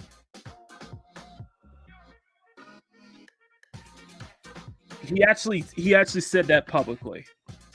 Question. Yes. Whose video are we watching? This is from Legacy Killer HD. Okay, making sure. Okay, yeah. So it's just reporting on what's been going on. So he's just reporting on what's been going on, basically. Because he's been following the Stop Killing Games movement for the past couple of days, too. Since this whole thing blew up and went viral. So he's just covering what's been going on in the recent updates for it. I'm going to put a full video to Legacy Killer HD's video in the comments, too, as well, so you guys can check it out. So let's continue. I just want to... the reason I'm stopping, because I have a lot of stuff I want to add to it, and just to clarify with Mama Bear what's going on. has reached its goal of 1 million signatures, but it definitely needs a lot more. Obviously, I will have a link in the description to sign. Right now, it's almost at 1.2 million. So Ross Scott has already brought this up, but it really does need to get to around 1.4 million. Honestly, if it gets more signatures, that would be even better.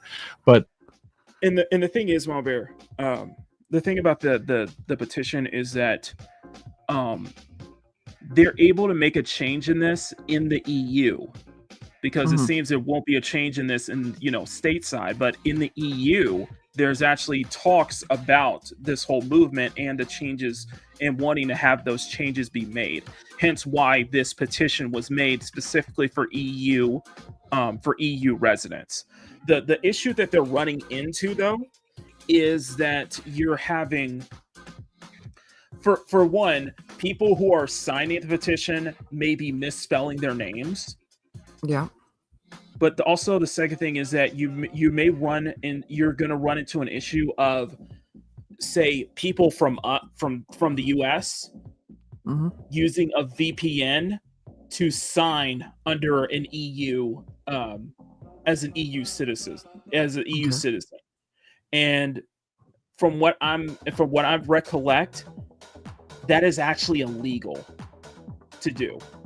That is actually very illegal to do in Europe. So it's the reason that 1 million was the goal, but 1.4 million is so that it's basically a safe spot. You know what I mean? It's basically kind of a safe spot. Say like they broke 1.2 million, right? Yeah. But it turns out those 200,000. Those 200,000 or 300,000 weren't legit signatures. Those weren't signatures from legitimate people, from people who live in Europe. That's what people are worried about. That's what a lot of people are worried about, the legitimacy of those signatures, because those numbers can be spiked for whatever reason. So that's why Legacy Kill is saying 1.4 million. And a lot of people are probably saying 1.4 million just so they can be on the safe spot, so that if EU law looks into it and there are some illegitimate signatures, that they can still be they can still be over the mark. Basically, it's just like a safety mechanism. It's basically a safety mechanism. But it's already legit. But the movement's already been legitimized, and as lawmakers are actually talking about it, discussing about it as we speak in Europe. So this is the biggest, pirate software is one thing, one of these vocal individuals that misled the public on what Stop Killing Games was all about. That was a problem in of itself, but now it's finally being taken serious by these individuals, the AAA games industry, the companies that are parts of, lobbyist groups such as the Entertainment Software Association, Capcom, Bandai Namco, Electronic Arts, Epic. They're all a part of this trade organization, but this is the trade organization for the United States. Then we get over to Video Games Europe, which is pretty much it's the exact same thing. Basically, ESA for Europe. They represent Activision Blizzard, a bunch of other companies, Bandai Namco, EA, the same people pretty much. Epic, Netflix, Nintendo, Roblox, Sega, Take-Two Interactive, Ubisoft, Warner Brothers, ZeniMax, so on and so forth. And now they have finally come out with their attack, which shows that this initiative is finally making an impact. And yes, the AAA games industry is definitely worried and scared. And it also means that if people are really serious about this initiative taking off, this pressure that has mounted right now, largely because of pirate software, needs to continue. It must. And this is the statement that they put out, but this is not the only statement that they put out. We're about to get to their other one, which is a lengthy read. We'll get to that in a second, but this is their initial statement, which has gone viral on social media. We appreciate the passion of our community. You can hop on anytime, Sean. We can stop when you hop on. Okay. Sorry. Go ahead. But you answered my question. Okay. No, it's just I think this is important, and Ray makes a good point that same EU who signed off on corrupt policies that none of the citizens voted. And he's got a good point. The thing is that in order to legitimize what Stop Killing Games is doing, is that we're doing this we're running this movement within the confines of the law, within the confines of EU law, because I think that's probably the better way to get it through forward. You're not wrong. Mm-hmm. You're not wrong. Like, you are not wrong on that. It's just it's how it is. They don't care. This is a lobbyist arm. They don't give a shit. However, the decision to discontinue online services is multifaceted, never taken lightly, and must be an option for companies when an online experience is no longer commercially viable. And that is exactly what all of us want to change. From the start, with game development, this needs to be considered and making sure that it is viable to be played in a functional state. And I do viably play in the functional state. That's why offline is one thing. Private servers is another thing. Think about this way. Put having basically also asking for games to have a fail safe. Games basically asking for games to have a way so that people who actually bought their product can still play it even after the servers are offline. And that goes for single player, multiplayer, whatever, and even for MMOs. Allow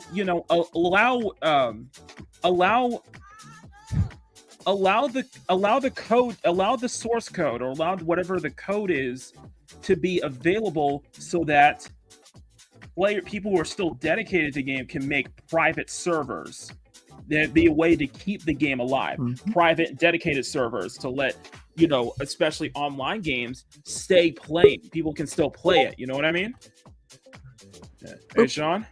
Hey, what's up? Hey. You want us to continue, or do you have anything you want to say on this matter?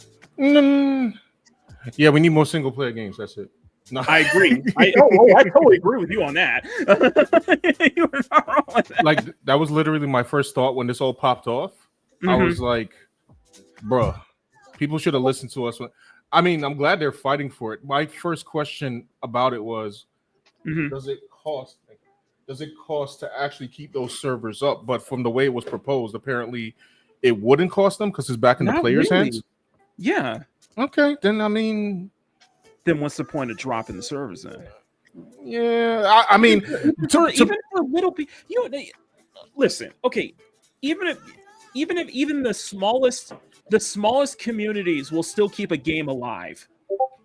Even the smallest communities will still keep a game alive. It depends on the game. And it does depend on the game. I don't know if anybody's keeping the online servers of Stranglehold alive. You know what I'm saying? Right. right. Although that game is also offline, so that's not a problem. Exactly. So wait, just to catch up, because I only vaguely know about this. So there was one person who was championing it, right? And then there was what's the guy's name who was against it? And then Pirate Software. The way it was that the movement started much earlier. The movement started way earlier, probably about like last year or so, or if not a little earlier than that, in 2023. It gained some steam, but then it started to kind of fall off. But it wasn't until the video of Pirate Software's criticisms, or so-called criticisms, towards the movement resurfaced. And that's where it started to pick up steam, because he doubled after he got criticized. He just doubled down, and it created the Streisand effect. This is the Streisand effect. Sorry, go ahead. Yeah, go ahead. Sorry. Well, actually, before I go on, shout out to Neo J. Thank you. I will take that compliment, as I suffered through the greatest 6 hours of television of all time. Jesus Christ. I by the way, I still have to make a full video on it. I'm just gonna clip it from the live stream because I'm not re-recording anything. Okay. So back to this is man. They already have enough signatures, right? 1 million. It's 1.2 million. You're close to 1.2 million. But wasn't the goal like 500K? Like I said earlier, what they're worried about is the legitimacy of the EU signatures, though. Because it's all digital. You could potentially having like, say, like 1,000 like American American users who are like using a VPN to disguise as like European, being a part of Europe, and apparently that's actually illegal. I mean, you know what's funny? I kind of figured that because I saw it. I was like, my split second thought was like, oh, I could sign. And then I was like, Sean, let's think about this for a second. Yeah. You don't live in the EU. So I just left it alone. Yeah, you have to live in the EU. And then I think it's just that I think probably because EU is much more, and I think why they're using the EU is because, say what you will about the European Union, it is much more consumer friendly. Is much more consumer friendly than, in general, it's more consumer friendly than what we have here in the States. That is so. So it's consumer friendly, but it's not citizen friendly. Got you. Somewhat, yeah. Yeah. And it started with the Crew shutting down. And by the way, I still have my physical copy of the Crew. I paid like what, $40-$50 for it. Wait, what's the Crew again? Hold on, I'm about to look it up. It's a racing game. It's a racing game Got you. from Ubisoft. It has a single player component. In fact, the whole game can be played offline. It's just that when Ubisoft shut down the servers, you know, they blatantly just said, you know, you didn't pay for a full game, you just paid for a license. And that's where the Stop Killing Games petition basically took off from. Understood. Because if you're going to pay full price for a game that is going to be shut down in like what, a decade or years time, where you can't play it anymore because it's online only, then yeah, that's a problem. That is especially if you paid full price for it. They should issue refunds at that point, but they won't. Exactly. I know. Clarence said, yeah, the unpaid ghost concept artist of Concord. I will watch Meteor Man when I get a chance, bro. I do not think that's unreasonable to ask. We understand that it can be disappointing for players, but when it does happen, the industry ensures that players are given fair notice of the prospective changes in compliance with local consumer protection laws. This is what they're relying on heavily. It's the current consumer laws, which, yes, the video game industry, this is what they're comfortable with. They do not want that changing at all, and they are going to fight tooth and nail to ensure that. These legal fights and these little town hall meetings in which, you know, lobbyist arms and individuals, they will show up and argue on their behalf. And I don't say what you will, but money does get passed on. Basically, like what it says, like they're willing to play ball if it's like local, as the keyword is local consumer protection laws. What Stop Killing Games is basically advocating for is something that's not local, something that is global. And that is basically, in a way, you are asking for, and I think that is a legit criticism, and that's something you have to be something that you really have to be very careful about, is regulating the industry, you know, because it runs a whole heap of problems when you're trying, and understandably, if people who are against it, because you're kind of leading towards, it's a slippery slope into having the entire video game industry be regulated. I can understand that issue, but from what I've been seeing over the past decade or so, I don't think the industry can be self-regulated. I just don't think the industry can be You know what? Hold on. That is an interesting point, though, because not completely self-regulated. Well, I also say that you brought up an interesting point. So, from a libertarian point of view, I definitely understand not wanting the government in your stuff. Yeah. Also, we're not thinking about the other thing, which is like we already are being, well, not me because I ain't buying these games, terrorized by like, you know, Sweet Baby and stuff. You get the government involved, it's gonna get worse. Oh yeah, it's gonna get totally worse. That's why I'm saying, I'm like, dude, the West it's gonna get worse, and it's gonna make the crash, this inevitable crash, and it's gonna happen to the Western industry. The Western AAA industry is gonna have a crash at some point because this is not sustainable. We should take bets on what year is going to crash. Yeah, I know, right? It's probably gonna be 2026. All right, chat, let's go. Wait, let me not promote gambling. Sorry. Yeah, possibly like 2026 next year or so. By the way, side note, Clarence, I am looking to see where Meteor Man is streaming right now. But yeah, go on. No, but the thing is that we've seen this for the past couple of years at this point, Sean, that clearly what's been going on, especially within the West, is not sustainable anymore. It's just simply not sustainable. And you're leading to a crash. Why do you think that there's so many freaking layoffs? That we hear like layoffs within the video game industry within every other week there's layoffs.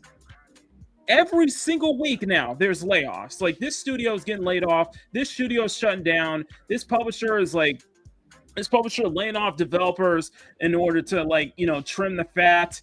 I heard this from Asman or watching this early this morning that with the whole Xbox layoffs is that what Phil and the co are doing is basically trimming the fat out, getting rid of all of the the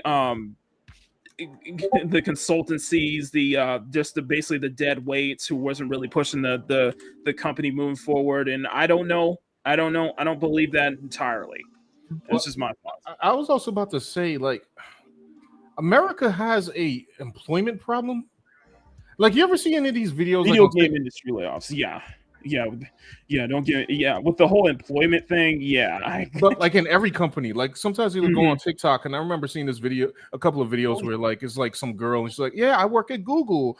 Here's my day," and I'm like, "Ma'am, you did nothing the entire day. What is your job? What really is your job?" And then I remember somebody did a comparison of like Nintendo employees on one game versus like an American company. I forget what company it was, and it was like literally ratio like. It was a bad ratio. It was like 27 employees versus like 108. I'm like, fam. Yeah, because that's a different industry. That's a different sector. That's a different industry, though. No, I'm talking about. I'm sorry, I was talking too quick. I segued back to gaming. It was like American gaming company per project versus a Japanese company. In this case, Nintendo company where you're not hearing as many layoffs though. Yeah, because they're all doing hard work. They're all doing hard work. They're all doing meaningful work. There's no fat to trim. Right. You know, I don't know who they hire in America. Like, what's in the video game company? Did they need the fetch me the coffee guy for the guy who's developing? And then that's why you're hearing a lot of these like, oh, we need to regulate the use of AI and such like that because people are losing their jobs left and right due to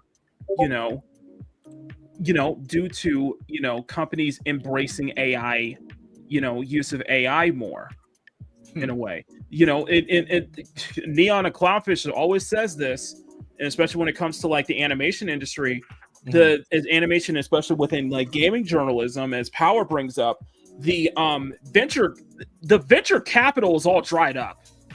That whole venture capital thing is all dried up. Why do you think that? I forgot to mention, our lovable failed sex worker and former Kotaku senior editor, her former company was bought off. Her former company was bought off again. Kotaku was bought off again. Oh no! At the same time of these Xbox layoffs. I have a question. I have a legitimate question. Yeah, maybe both of y'all as artists can help me. But I mean, because I'm biased, of course. But I'm just like, where should this start? Like, should they start making the art direction better first? Should they trim the fat first? And if they were going to, the only people that I know that got like American artists to like knock it out of the park. Actually, I'm gonna say that because there are some great American games, but like NetEase, like they found 5 American artists to like, and they have their own artists as well. So I'm like, where does the fixing start if they could fix it? Of course, I don't actually believe they will fix it. It's not that I believe they. It's not that I believe they can't fix it. The mindset's got to change. Right. I think the mentality, this mindset and mentality's got to change. Yeah, that's true. Mindset first. Because then you can have like a fire-looking game, and then like that you have to trim the fat. You do, and I do agree that at some point, I think to kind of get rid of this mindset, you got to get rid of the people who are causing, this kind of like loss in revenue and shit like that. And I do think that we got to look, and you have to look at the higher ups too, because a lot of it is just the regular employees who are keeping their heads down. But every time we hear about stuff like that, you hear like the CEOs or higher ups always getting like raises and shit like that, where it's like they're not taking any responsibility for the decisions they're making. You know what I mean?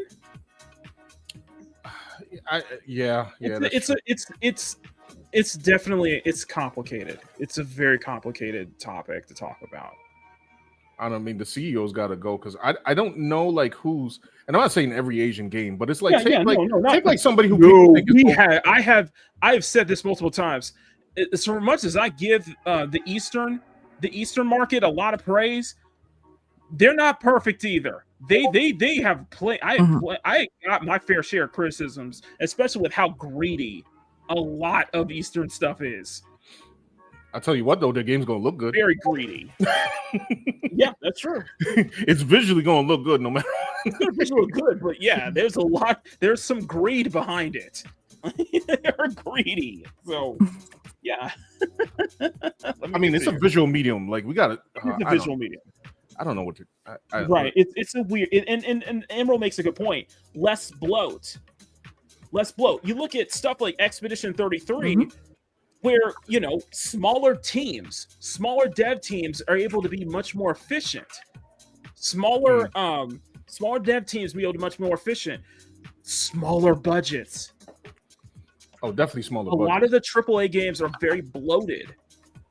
And you could probably say the same, Marbury. You could probably say the same for the movie industry too. Yo, definitely. Ironheart was like 200 million. Exactly. 200 million. She was in the suit for 2 seconds. And I think it's just like you're not getting the right people involved. People who can be able to do more, being able to do more with a less budget, being able to do more with less bloat. Smaller teams. There's no reason for something like AC Shadows to have over 3,000 developers on 3,000 developers involved. Well, something like that could probably be able to be taken care of with like less than 100 developers. Right. You can say that for a lot of other. I'm just going to say when it comes to the movies, Zack Snyder got 4 movies out of half of the budget of Superman, the estimated budget of Superman. Let me say that 4 movies. There's definitely bloat. Think about the budget for like Disney films, not just Disney, but the brands under Disney, like Marvel and Star Wars. Think about how much bloated of the budgets they are, and think about how much that a small like director or a small team can make like 15 films with just half that budget. I got one better for y'all. Godzilla -1. Yep. Right. 15 million. Yeah. That's it. Fantastic film. And the reason I want to bring this up is because Expedition 33 was made by a small dev team and they made 3 million. Schedule 1 is one of the highest selling games on Steam, and that was made by one person. I haven't heard of that one. Yeah. We said trend the fatless. Makini, Sean, stop making fun of dogs. She has feelings too. Did you just misgender dog?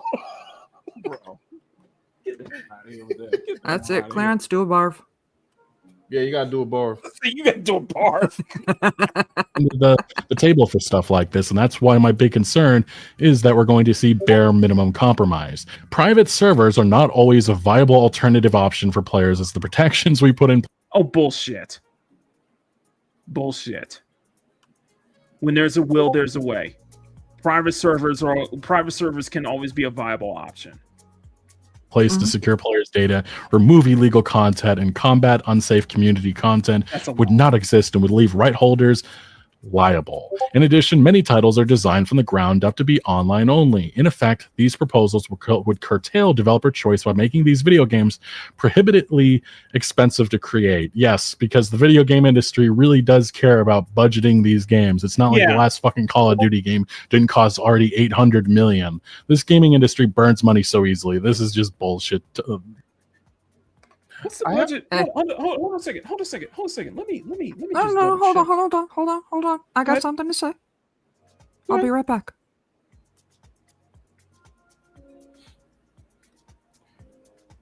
I guess she's getting material. So what is no legit, I'll be right back. Here's a good what is the so one of the biggest games. What is the budget for GTA 6? $2 billion. Diablo. Ain't no way. $2 billion. Take that it is back. the budget for GTA 6, the biggest game of this generation. I think we're cooked after GTA 6. Like we're officially. We are cooked. We are so cooked after GTA 6 launch. No, it's okay. I got a lot of old games I could play. Oh yeah, you know. because everybody's gonna be copying GTA Online again. Everybody's gonna be copying GTA 6. Same way they've been copying Fortnite. The problem with what they're saying, and not with like Ezekiel is saying, but the problem with what they're saying in the article is that you guys have spent so much, you guys have spent over budgeted and spent so much trying to be the next Fortnite, trying for your live service to be the next GTA Online. That is such a space where only a select few games can actually thrive for over a decade. Live service is such a crowded space, and only a select few can last as long as, say, Fortnite or GTA Online has. Only a select few. And GTA 6 is going to make its money back. And it's going to make its money back within the first week. Everybody else trying will definitely not make their money back. It's going to make its money back within the first week. Mm-hmm. Mark my words. It will make its $2 billion back within the first week. I'm going to have to hear them dialogue and jokes before I even think about playing that game, to be honest. I know what you are, GTA 6. You powdered down. Oh, yeah, and Mars make a good point. Yeah, they're still from investors. Yeah, a lot of shit they played and still trying. They're basically just trying to lure off money from investors. But are the investors still investing anymore? God, man. It's not just the investors, man. It's like... other games, not GTA 6, but other games. Well, also think about this. A lot of this bloat is also trying to appease the shareholders too. So, might I add an argument that falls on deaf's ear when you consider that these companies are raking in billions and recording record quarters every single year. Indeed, they've built their empires largely on anti-consumer practices, but indeed, those deserve to be challenged at this point. Yes. We welcome the opportunity, and here it goes. We welcome the opportunity to discuss our position with lawmakers or policymakers and those who have led the European Citizens Initiative in the coming months. And this is not where it stops here, because they have a much more detailed statement here, which is also listed on their website. And they call this their position on the discontinuation of support to online games. And the first two paragraphs repeat pretty much the same shit that they had in their original statement, saying that they care about players and their voice and whatever. No, they don't. You don't. Their interest is on whatever the AAA games industry these companies are coming up with. And specifically, this is where they get into details about why this initiative must fail. Unlike a book or a film, an online video game is not a static work. Online video games are interactive entertainment that combine numerous elements of artistic and intellectual creation with software programming and server infrastructure. Online video games evolve over time after their initial release, providing consumers with regular new content experiences, patches, and updates. This is highly valued by players and is required to compete in the market. It involves significant ongoing development expenditure over years, sometimes decades. And having a plan from the get-go about having a functional version of that game, most people, 99%, are going to say that really should be what's happening here. And it's also something that you could say really about end of life, something that these companies should be planning it for. Video game companies put significant investment into creating and developing the best interactive entertainment. They go on to say, the right to decide how, when, and for how long to make an online video game services available to players is vital in justifying this cost and fostering continued technical innovation. As right holders and economic entities, video game companies must remain free to decide when an online game is no longer commercially viable and to end continued server support for that game. And that emphasis is right there on server support. And again, this is just one of the things that all of us want to see changed. We want to be able to see that these companies, these publishers have to consider this when they're making the choice to work on a live service experience. But this is not what they want, because they want the status quo to remain. Oh, and also the part where they say companies should be free to decide when an online game is no longer commercially viable. Yeah, nobody's against that. That's kind of irrelevant, although there is instances like Concord, which, again, say what you will about Concord, but 14 days it was on the PlayStation Store and it was completely shut down. Yes, people got refunds, but still removed from history for the most part. But there is indeed a difference between... Correction, not 14 days, barely even 10 days. Was it less than 14 Sorry, I had to make that correction. Barely even 10 days. And guess what? That Stop Killing... And I'm going to tell you something right now, and no joke. I support this Stop Killing Games movement because even that also includes games like Concord. I'm serious. You imagine a private server for Concord? Oh yeah. All 5 of them. Hey, there's a Concord. Hey, there's a leaked death bill for Concord anyway. So why not? Concord's credit, they did refund everybody. The Concord subreddit is an endangered species, Sean. Come on, we got to preserve that. I mean, I preserve it just for my own comedic sake, but exactly. I can't be beating a dead horse. It's kind of exactly. I got to have some kind of morality, exactly. I'm just saying that, but that includes Concord, basically. The Stop Killing Games Initiative does include Concord. Right. So yeah, even the shittiest of online games, they should include the upcoming marathon too. Once that, Oh yeah, of course. Fear games and. Stuff nobody else. But bro, come on now. You said it's gonna go away with the Perfect Dark reboot. Come on now. Haven Studios is gonna be just like the Initiative. Mark my words. This shit's gonna be canceled. That and was it Black Panther? Yeah, just like Cliffhanger Games. Yeah, just like Cliffhanger with the Black Panther Games, or like Monolith with the Wonder Woman title. Exactly. A game publisher taking a game offline and there being a functional version for people to use on servers and such. Exactly. Big difference. Now, imposing a legal obligation to continue server support indefinitely or to develop an online video game in a specific technical manner that will allow permanent use will raise the costs and risk of developing such games. It will have a chilling effect on game design and act as a disincentive to make such games available in Europe. And guess what? I think most people are a-okay with all of this so far. Developing such games, it will have a chilling effect on game design. Kind of irrelevant, although there is instances like Concord, which, again, say what you will about Concord, but 14 days it was on the PlayStation Store and it was completely shut down. Yes, people got refunds, but still removed from history for the most part. But there is indeed a difference between a game publisher taking a game offline and there being a functional version for people to use on servers and such. Big difference. Now, imposing a legal obligation to continue server support indefinitely or to develop an online video game in a specific technical manner that will allow permanent use will raise the costs and risk of developing such games. It will have a chilling effect on game design and act as a disincentive to make such games available in Europe. And guess what? I think most people are a-okay with all of this. So yeah, so it's basically labeling it as a very bad thing and not push people to want to make online live service titles. I'm like, no, that's a good thing. And by the way, I bet you it probably would cost next to nothing to let private servers be a thing. I have a question, a legitimate question. To let the fans make private custom servers to keep the game alive. Is there a legal thing that's not being discussed? I don't know. I'm genuinely asking. Like, let's say something crazy happens on a private server, right? Like people get hacked or doxed or something. Is the company then liable for that, even though it's a private server?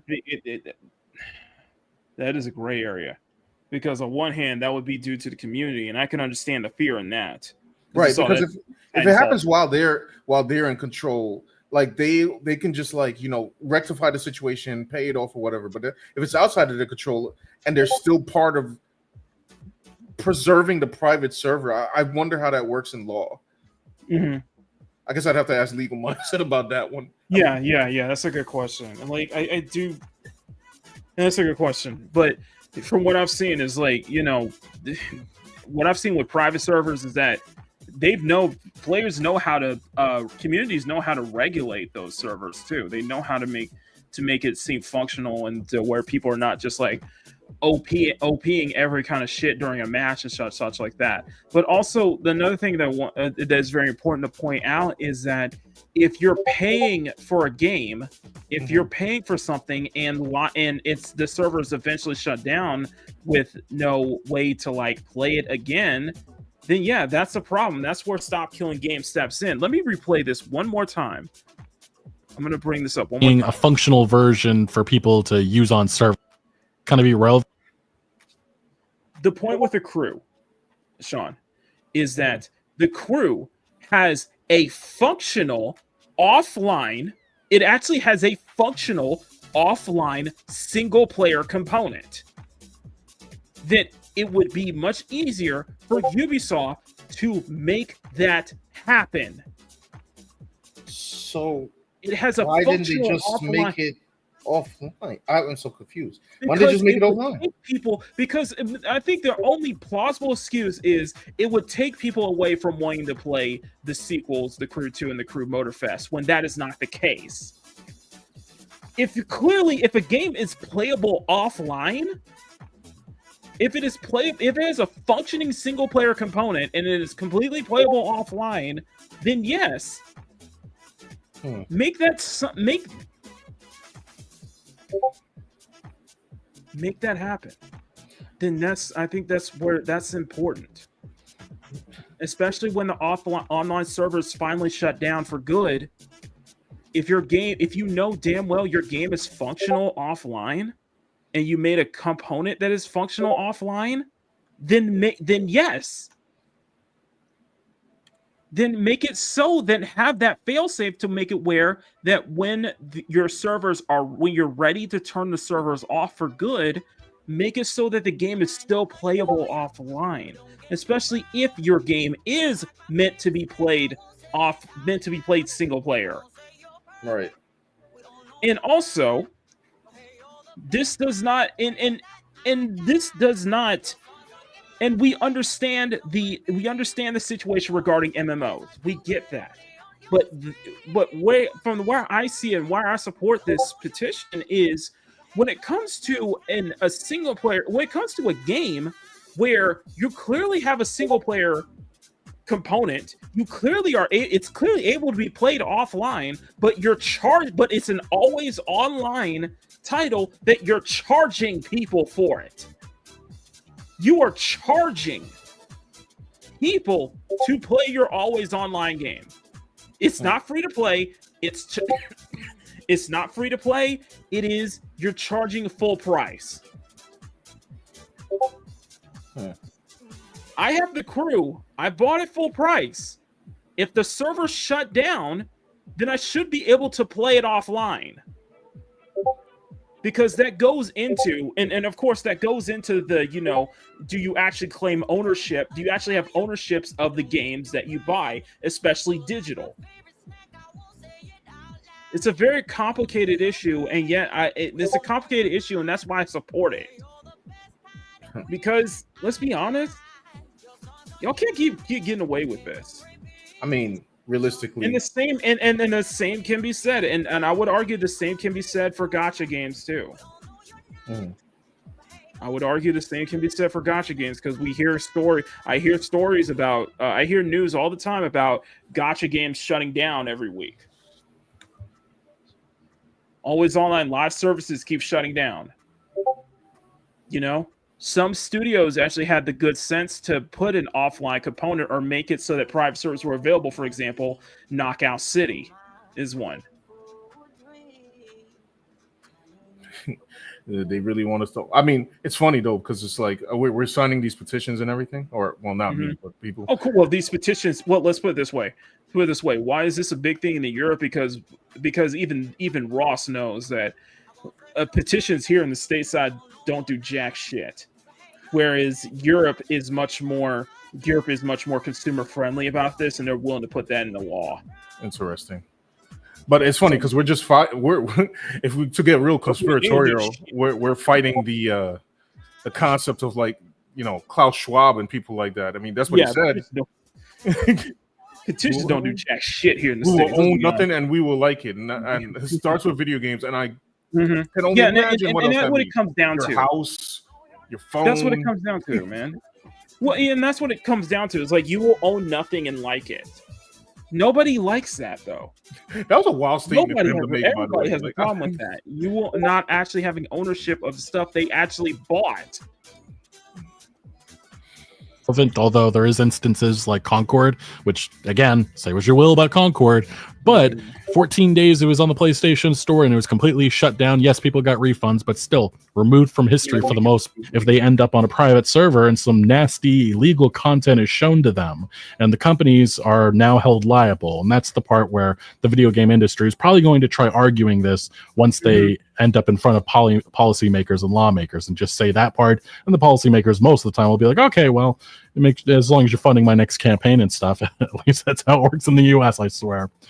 And that's what you were saying. And that's what you were saying, right, Sean? Yeah, basically. Yeah, there's some kind of legal content or they're trying to pull some shit, like say with private servers and such like that.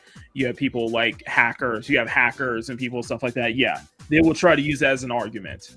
I mean, I just don't know how that plays into. I don't know if that's a concern. So I'm not saying there to be pro company, but like if I was running a company, that probably would be one of my concerns.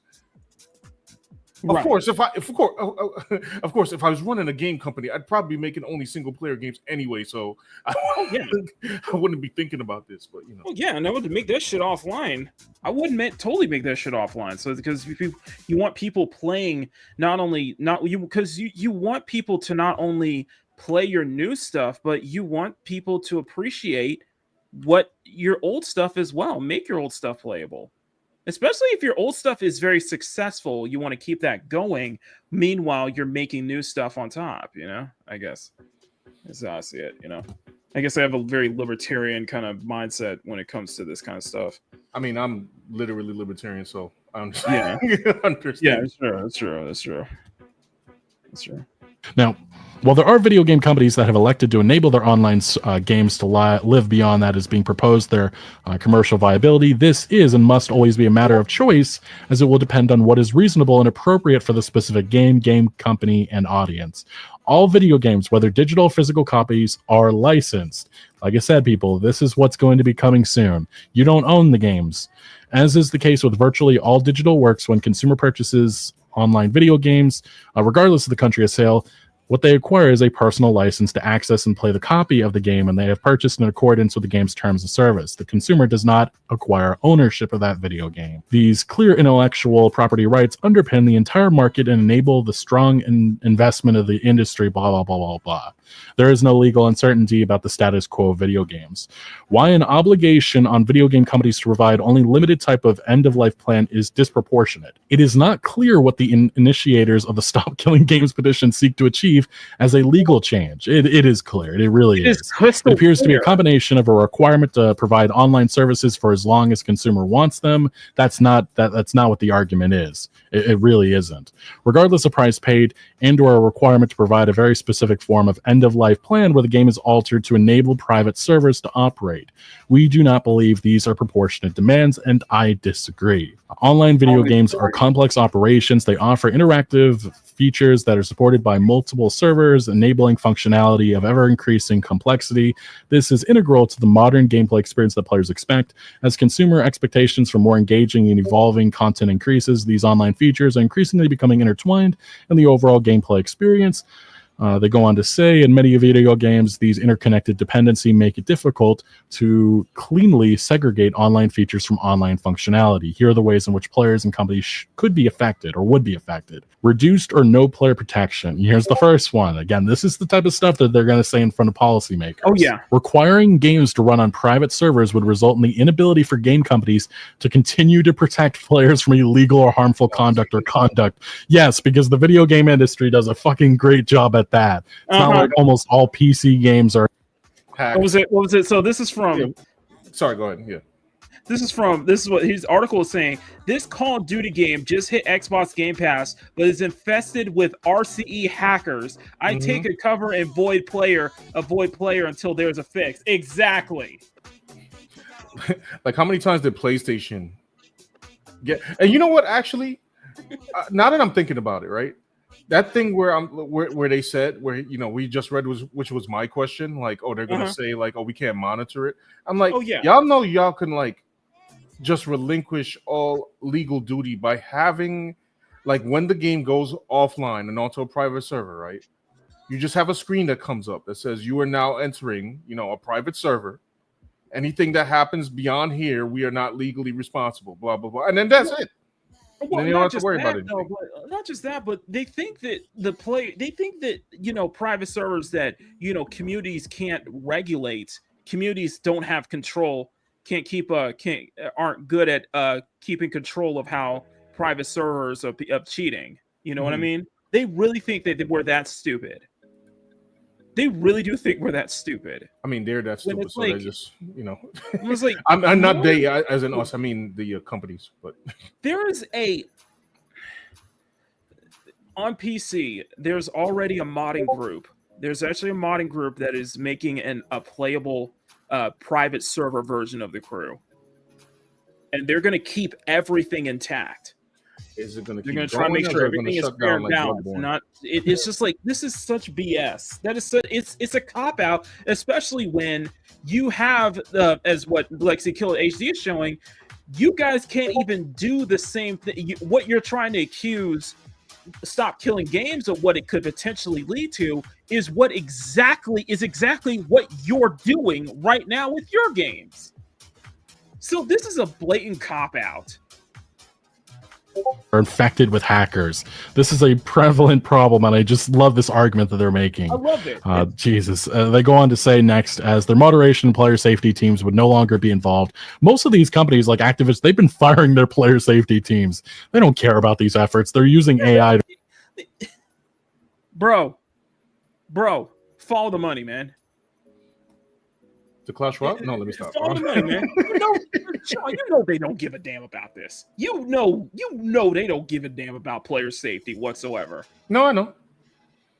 So it is such a BS move, man. This is to rely on that. In particular, cheating could become rampant, which is already a massive thing already without proper enforcement.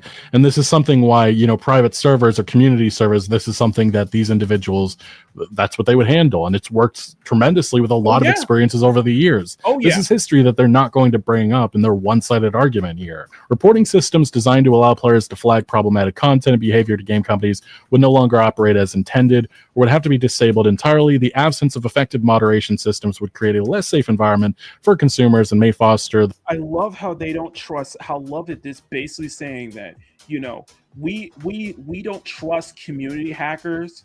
Is that no. Let's put it this way.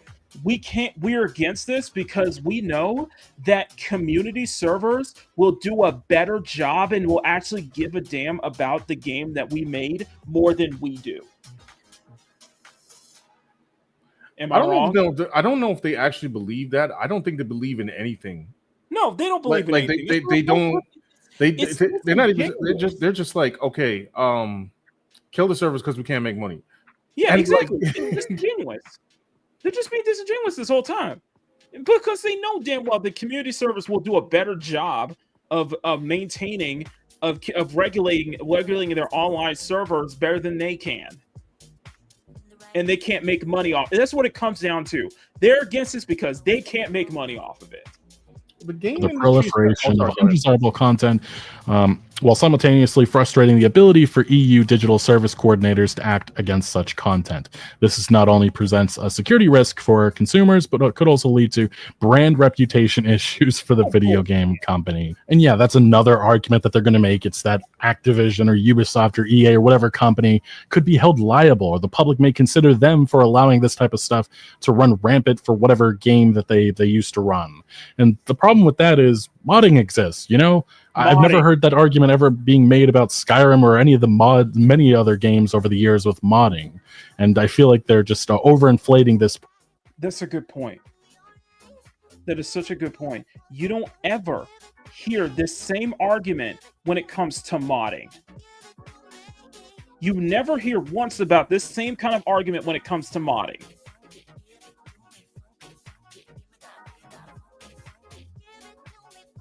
But when it comes to but it's something like this, because it affects their money making business, because they're that greedy, because they're up their own ass about it, then they have a problem. Then it's a problem. And I wouldn't bring up Bethesda because they did that whole thing with Creation Club, having paid mods and shit like that.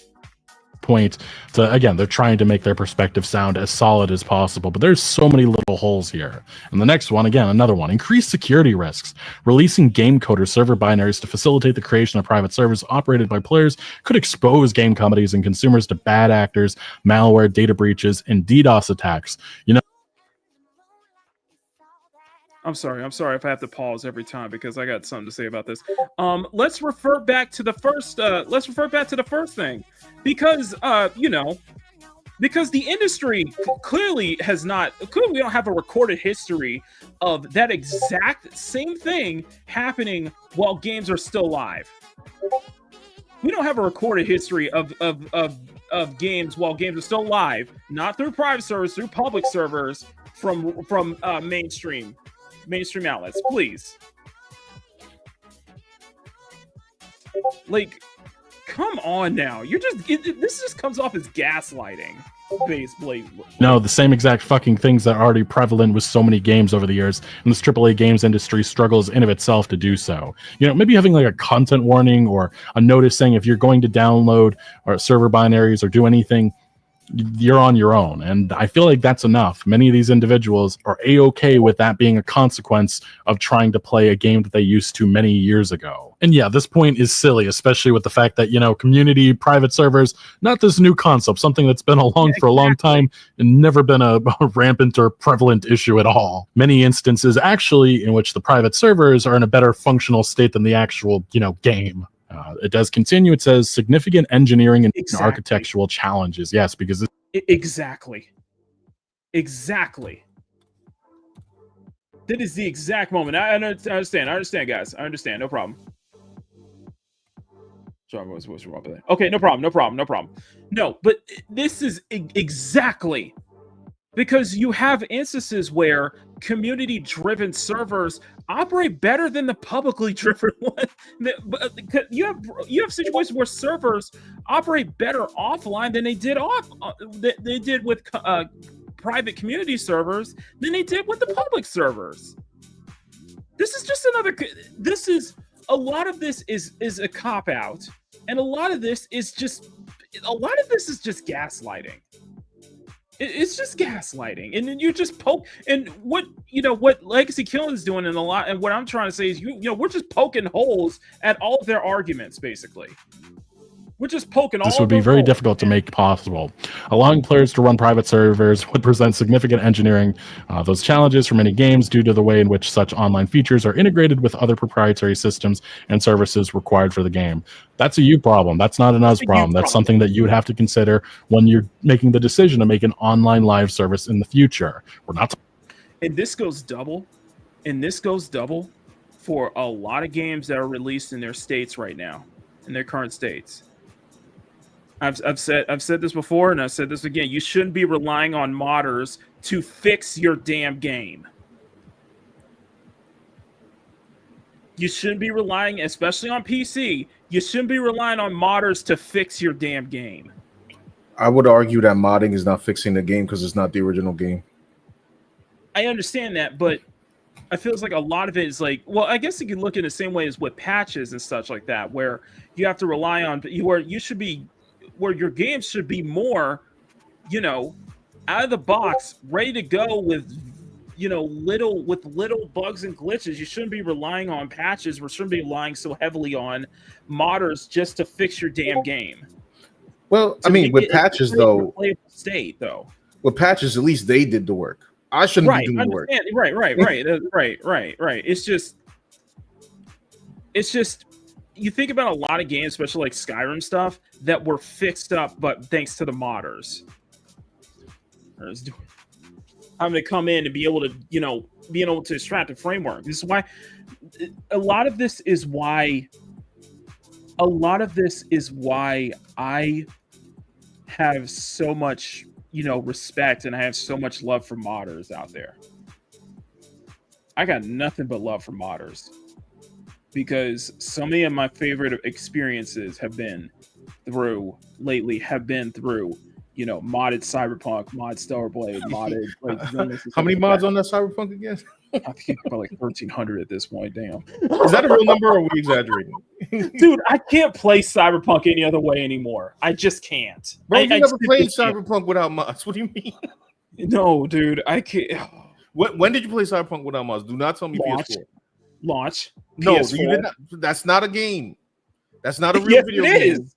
It's not. Nothing that runs at 2 frames per second is a real video game.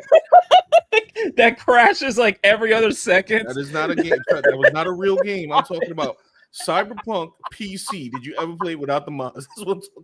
No. I would never touch Cyberpunk. I would never touch base Cyberpunk on PC without mods. Really? I could never do that. There's I don't no even way. know how to install mods, and to be honest, I don't even want to know. There's ways. No, there's multiple ways. There's plenty of ways to do it. I'm sure. And like I said, I use Vortex Mod Managers for Nexus mods, and it's very easy. It's very convenient, and it's able to mod managers exist for a reason. Let's put it that way, Sean. Mod managers exist for a reason. I mean, I saw one where it made the Cyberpunk graphics look like straight up real life, and I'm like, you're talking about Dreampunk. You're talking about like Dreampunk 3.0, aren't you? Whatever it's called. I just saw it and I was like, my 4060. I'm gonna look this up. We're gonna look this up real quick. Let me go on. My RTX 4060 gonna scream. Yeah. You're gonna be running an airplane. You're gonna be sound like a freaking air jet trying to run that kind of mod. Let me look this up. It looks ridiculous. I was like, what in the Dreampunk 3.0? That's what it's called? Dreampunk, yeah. Yeah, I'm gonna need some more RAM for that, bro. Yeah, you're gonna need to. And the new Intel. For those that don't know, I'm gonna show you guys. For those that don't know, so it's this. Jason Havoc. Hey, my respect. Okay, so for those that don't know, I'm still waiting for I'm on the line with waiting for Walmart. Okay, so for those who don't know, there's this Cyberpunk mod called Dreampunk, and the thing is that it is literally a photorealistic shader of Cyberpunk. Wait, it is on a 4090. Yes. One this of my 4060 is a photorealistic mod of Cyberpunk. It is for Mom Bear would be frightened by this because of how photorealistic this is. Like seriously, that's ridiculous. This right here, this shot. My PC couldn't run this. There's no way. It's the cars that are doing it for me. What is this? This is a lifelike, realistic version of Cyberpunk. It is scary. I ain't gonna lie. It looks so realistic. Like I kind of don't even want to play it anymore. Like I'll just be like, oh, so I'm playing real life. I just walk outside. I'll be like, holy shit! It goes into uncanny valley. It's just like, bro, this ain't real. This ain't real. Like, holy crap! Yeah, no, I will not be installing that. No, you can't do it. I couldn't run my PC. One, my PC couldn't run that, and two, I would have a hard time disseminating fiction from reality trying to play this mod because I'm like, bro. It's too realistic, bro. That disgusts me. This is disgusting. That is scary. It's freaking scary. Like at least with the models, I could still tell they're in the video game. You like can kind of still tell it, but just like it's the cars, bro. The cars in the building. It's the shade. It's the lighting. It's the shading. Everything has been made to give it a full realistic look, dude. I'm like, holy crap. Like, your PC could not run this. Like, dude, that is freaking scary. My PC gonna look at me like, hey, big fella, what you running? Bro, take this off, big fella. Like, nah, I'm not, no. I'm good. Bro, it's sorcery. Like Mom Bear, like funny thing is, like, Mom Bear is like all about, like, she does not like photorealistic graphics and such like that because this goes to an uncanny valley. No, I agree with her. This bothers me. This is exactly I'm impressed. Realistic. Dude, it's scary good. And I'm like, dude, I could not, dude. I would have a hard time. Oh my goodness. Holy shit. Dude, I thought that was a no. This isn't the uncanny valley factor. Yeah, this is scary. That is scary. I never want to see this on my gaming screen ever. You almost think this is an actual photo of Night City. I need Skynet to run this. Dude. I could run Skynet this is on the running Matrix. Yeah, facts. You're right. Did Mom. you see that? Did you see that Poppy at the beginning? Yeah. That is not Uncanny Valley.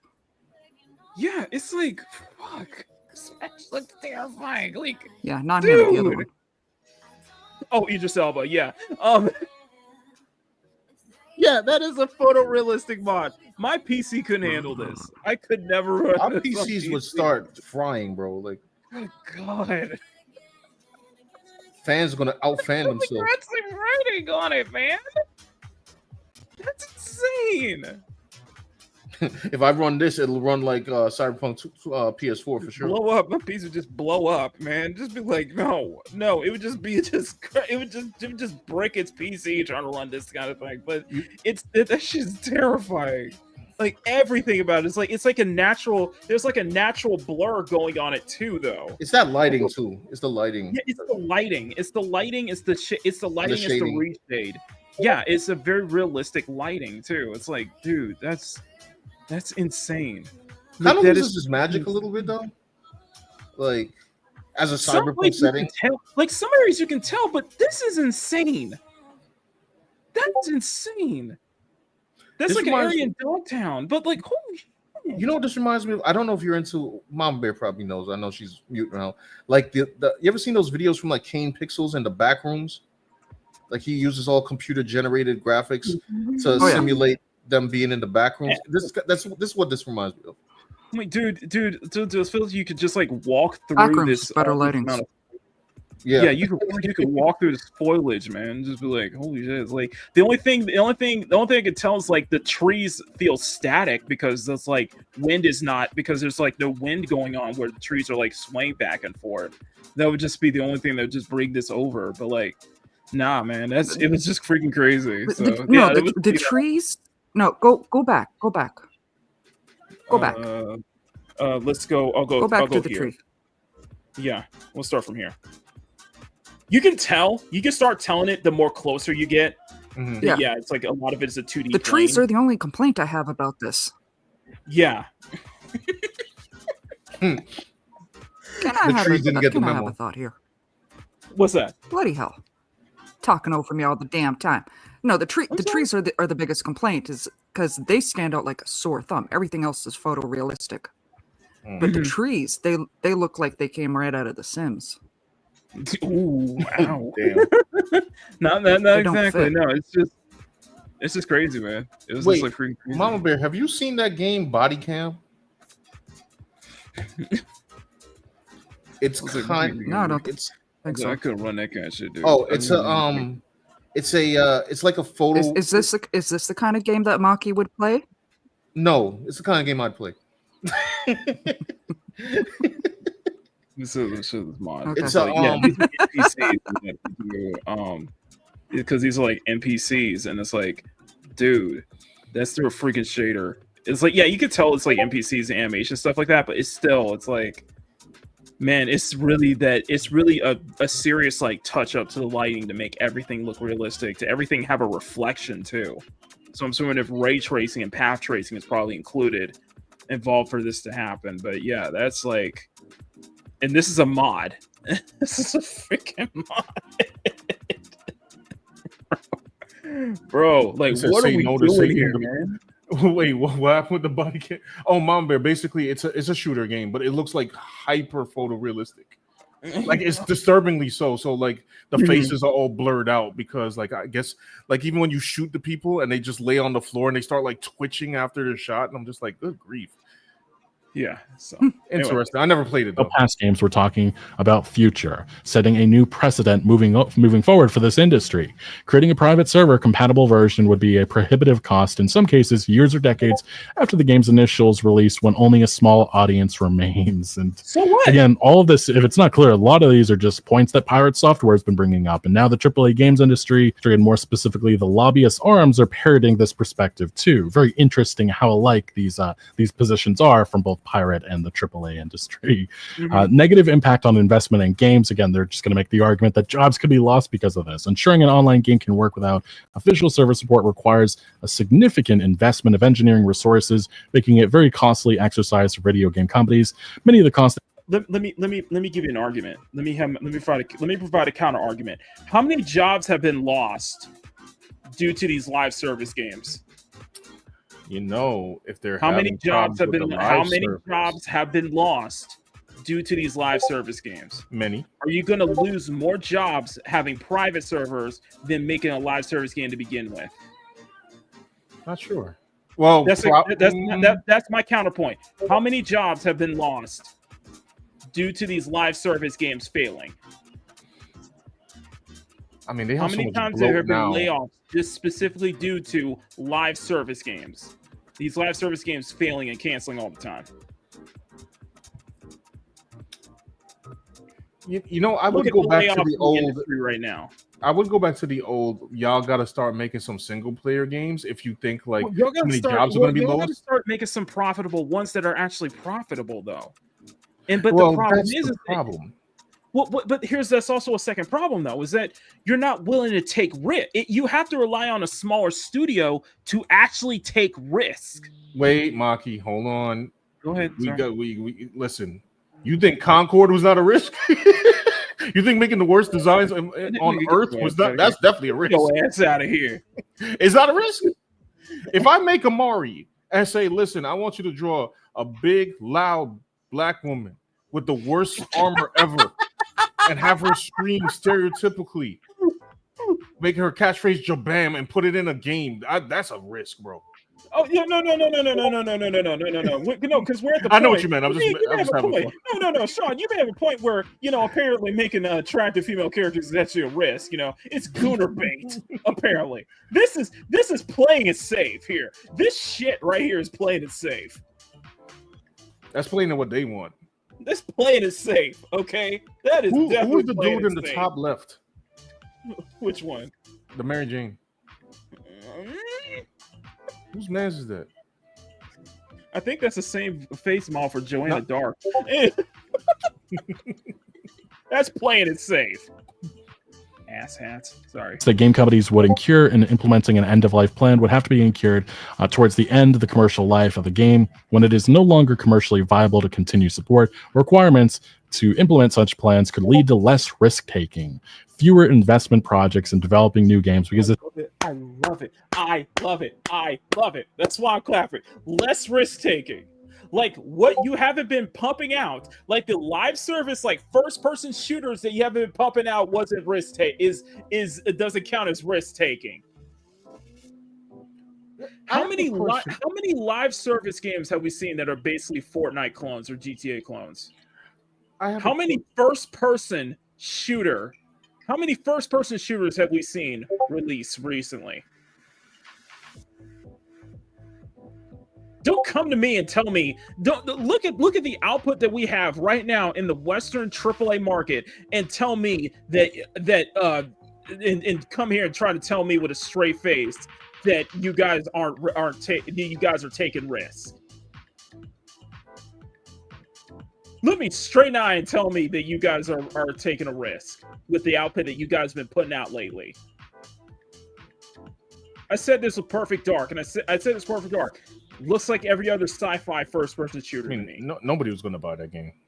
It looks like every other sci-fi first-person shooter to me. Concord looks like every other hero shooter to me. Concord just definitely does not look like every other hero shooter. Just with shittier-looking characters. Well, yeah, there you go. It just tell me you're not taking. Look at me and tell me that you're risk-taking. That what we're doing here is harmful to is stifling creativity. You do realize that the MOBA genre, such as Dota and League of Legends, was spawned off of games like was spawned off of custom servers from World of Warcraft and StarCraft. You know that, right? You do realize that that the history of custom servers and private servers and player-driven communities spawned off new gaming genres that people were immediately flocking to when it started making money, right? you do realize that that's where the creativity came from, right? Why do you think people look to indies so much? Why do you think indie developed titles are getting so much love right now? Why do you think AA is getting a lot of love? Why do you think Square Enix? Why do you think Square Enix has to announce that they are now wanting to make more turn-based RPGs because of Expedition 33? Made by a small team, a AA studio who love Japanese RPGs. You know, to be honest, what Square was doing with their RPGs, like I didn't completely mind it. However, I don't mind it either. I'm just saying. If I feel like if the controls were as like I did not play 16. I kind of want to, right? I played 15. If 15 had tight controls as Nier Automata, it would have been way better. But you know, that's just my 2 cents. So like, listen, if you're gonna go action, I don't want like action where just how many action games do we have? But how many action shooters do we have right now? No, I mean that was an action hack and slash, but I'm just like, it's not hacking and slashing enough. If I was to compare Final Fantasy 15 to Nier or DMC, it's going to pale in comparison as far as tight controls. Exactly. Like it was more of like a button masher. So I'm just like, listen, if you're going to do a character action RPGs, then please have button context and directional actions and all like air combos and a bunch of other stuff that needs to go into that. But here's the point that I'm making here, because they're saying like, oh, this is going to affect us. We can't risk take. We can't be creative. We can't try new things. Every time a multiplayer game got popular, you would capitalize on that genre by making nothing but clones trying to basically just capitalize on the success of it. We saw this with Dota and League of Legends. How many MOBAs were created after League of Legends success? How many hero shooters were made after the success of games like Team Fortress 2 and Overwatch? How many battle royales were made because of Fortnite and PUBG?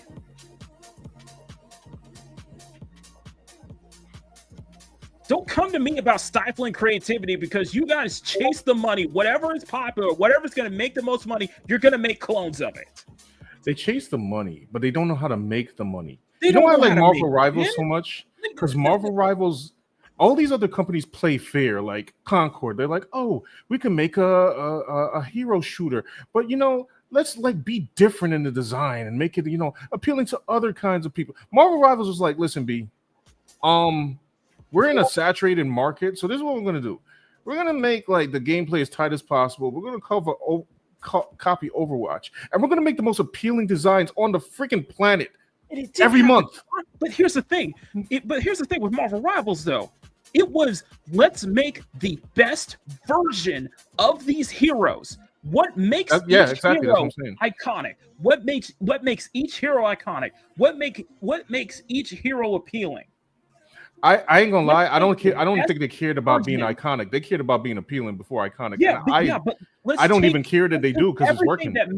Let's take everything that makes appealing about a character like Spider-Man and make the best design possible. Yep. Let's take Let's take something that makes appealing about Psylocke, like Emma Frost, and let's make that possible. And let's zone in on what people like about this hero or that hero, and let's make a design that emphasizes every single bit of those traits. I mean, every time a female character is released in Marvel Rivals, we are flooded with fan art. And I mean flooded. And cosplay. Pages upon pages of Emma Frost fan art alone. Hey, Emma Frost versus the intestine designs from Concord. You know, who's winning? Exactly, man. Every time, I said this before, every time when they release a mainline Pokemon game, every time we see a female, every time I see they announce a new female gym leader, there's so much fan art of it already, because it's appealing. And that's an important point too, because it's like appealing. Jean Grey just dropped, and she's not sexualized at all, and people are loving it. Yes. She looks dangerous, by the way. How much? You know what? I'm gonna look this up. No. Let me I already look have this my up. version coming. Hang on. I'm gonna go on. No. I'm gonna go on an image site. I'm not. I'm doing this off. I'm doing this off camera, by the way. Go this. Phoenix Marvel. Phoenix Marvel, and then I'm gonna say Marvel Rivals. So this is just on Phoenix, so we don't have anything yet. I'll upload my version if you want to right but now. Let's look up. Hang on, I'm gonna look up Emma Frost, Marvel Rivals. I mean, what? Search gonna come back with 5,000 different pieces of. There are over. Let's see. Wait, where are you searching this on? 4, 5, 6, 7. 1, 2, 3, 4, 5, 6, 7, 7, 14, 21, 28, 29, 30, 31, 32, 33, 34. So 34. There are 34 pages. There are 34 artwork per page times 15 pages. This is a site I call Joe Boru, but there's also Dan Boru. There are over 15 pages of Emma Frost alone. Wait, was Dan Boru the 34 site? One of them. It's close enough. It's not. That wasn't the site they put me on by mistake, right? There are 15 total pages. So 15 times. Let me look this up. And I just looked up Emma Frost and Marvel Rivals. Those are the only two tags. So if you look up, so let's do 15 pages times 34 pieces of artwork per page, 510 total fan arts of Emma Frost from Marvel Rivals just on that site alone. 510. That's one character. That is not including Luna. One character. Not including Squirrel Girl. Including heck, not even including Mantis. On 2 tags. That's just 2 tags alone. If I just use Emma Frost as a tag, if I just use one tag of Emma Frost, there are 19 pages. Oh yeah, there you go. You don't tell me that whenever a character is announced for Marvel Rivals that they get such a huge fan base. Mm-hmm. They know what they're freaking doing. Oh, Mama Bear Blade is here, in Marvel Rivals finally. Shall I show her? Good. Oh, please do. Show her. It was the best thing that happened last week because last week I had to watch that dreadful show, and then they announced Blade. Mama Bear lost it when we had that. What was that black dude in First Syndic Keegan or something like that? Yeah. Oh, screw him. This is Blade. I know. Right? No, he looks good. I was like, bro, you look good. Let me see. Let me get the trailer up for this week. How long I got to wait till release him and Jean? They're doing the whole plan to me, my queen in black.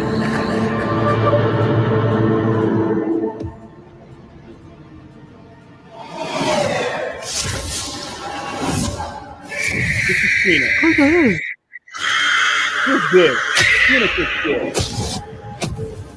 You know I love Phoenix.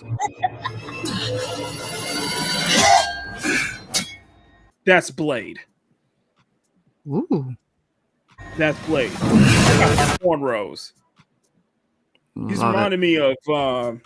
reminds me of his later iterations. Plus, he's also reminded me of Sticky Fingers version of Blade. Whoa, we don't bring that up. That didn't happen.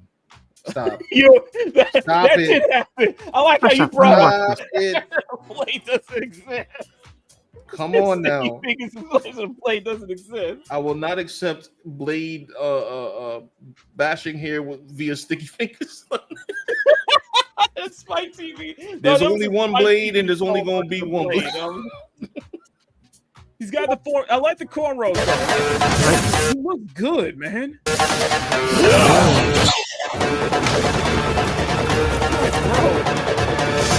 Also, I gotta say, this animation, like this segment for this animation, is sick. This animation is tight. This animation.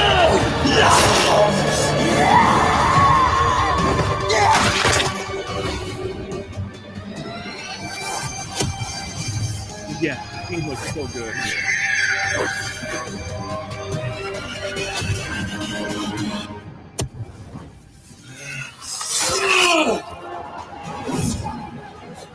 Yeah, so we get. But I want to make a small segment here, just in regards to what we're seeing. Yeah. That I watched that show. You know the show, freaking Iron Heart. Yeah. Blade in 15 seconds did more heroics than Ironheart did in the entire show. And I'm not joking. Because he saved the woman. Ironheart saved nobody. Just saying. Spoilers, sorry, y'all. Full review out in a couple days, I guess. If you didn't watch the live stream. No, I found this. What do you think of this? I just looked this up. This got 4,400 likes on Instagram. Somebody made a Marvel Rivals, what Riri will look like in Marvel Rivals, and I gotta say that armor looks pretty damn cool. I applaud the efforts. I applaud the effort. I like it. I applaud the effort. That armor looks good. I mean, it's good. Don't put it in Marvel Rivals. NetEase, if you're listening to the sound of my voice, do not put this woman in Marvel Rivals. Nobody wants to. Do not put Kamala Khan in Marvel Rivals, but you know. Yeah, there's got a bunch of other characters we can see. You can put Misty Knight in there before you put Riri. Please don't. No, Photon. We want Photon. Okay, there you go. Nah, I would start with Carol first. Give us Captain Marvel. No. Give us a real good Captain Marvel. No more flyers, bro. No, I'm tired of flyers. I'm tired of these people flying over my head. I can't. Okay, they're driving me crazy. Amount of times I got to try to shoot them out. Sorry, I got triggered. Mark, do you know who Photon is? Yes. Okay. Yeah, Photon would be cool. Give us Photon. This is a good. We don't need any more. I'm not gonna lie. I dig this. This would be a good design for Carol in Marvel Rivals. That's cool. I like that. Yeah, it's cool. I like that. Another blonde in the game. Only use for Carol is giving me my Rogue. I got no use for her in that game. Oh yeah. Forget Carol. Rogue, Gambit, Bishop, all the X-Men. I don't Bishop. Okay, I found this. Emerald Deadpool's not in the game yet. He's coming up. This is a concept idea for Rogue in Marvel Rivals. Oh, I've seen this one. It's pretty dope. Oh yeah, that's a plus. Oh hell yeah. I think that design would take off immediately.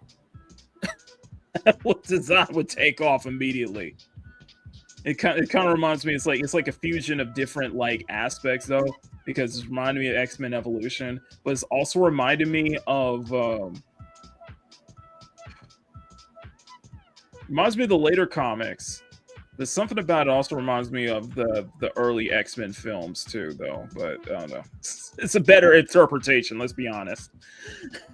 I still think we haven't gotten a proper Rogue yet. Yet. The keyword is yet. What about Goth Rogue? Now let me start. Yeah, that's X-Men Evolution. I mean live action. No, I mean in the game. In the game. Oh. Well, I guess that could be a skin. Nah.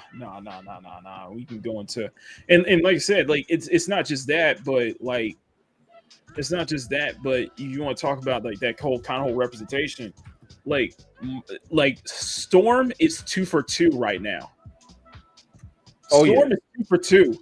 Like I adore her. I adore her look in Marvel Rivals, but then I saw her in Tokon Fighting Souls, and I'm like, bro, you guys are hitting it out of the park with Storm. You are hitting it out of the park. Like freaking Animane is just Animane. I know Animane lost his damn mind when he saw Storm in this, and I'm like, bro, who's ever coming up with these designs for Storm? You guys are hitting it out of the park. You guys are 2 for 2 already. I got a piece. I'm loving both of them. I'm loving it. Storm looks, bro. Remember, ladies and gentlemen, if you want proper black representation, we need Photon over Captain Marvel. Mm-hmm. Short circuit would go off the internet. Short circuit would go in the internet. Jubilee is. Oh. You could do a damn good Jubilee. They'll probably do the same. With Jubilee, they could probably do the same. They'll probably give her the Luna Snow treatment, though. That's just me. This industry isn't all about sequels and fucking remakes at this point.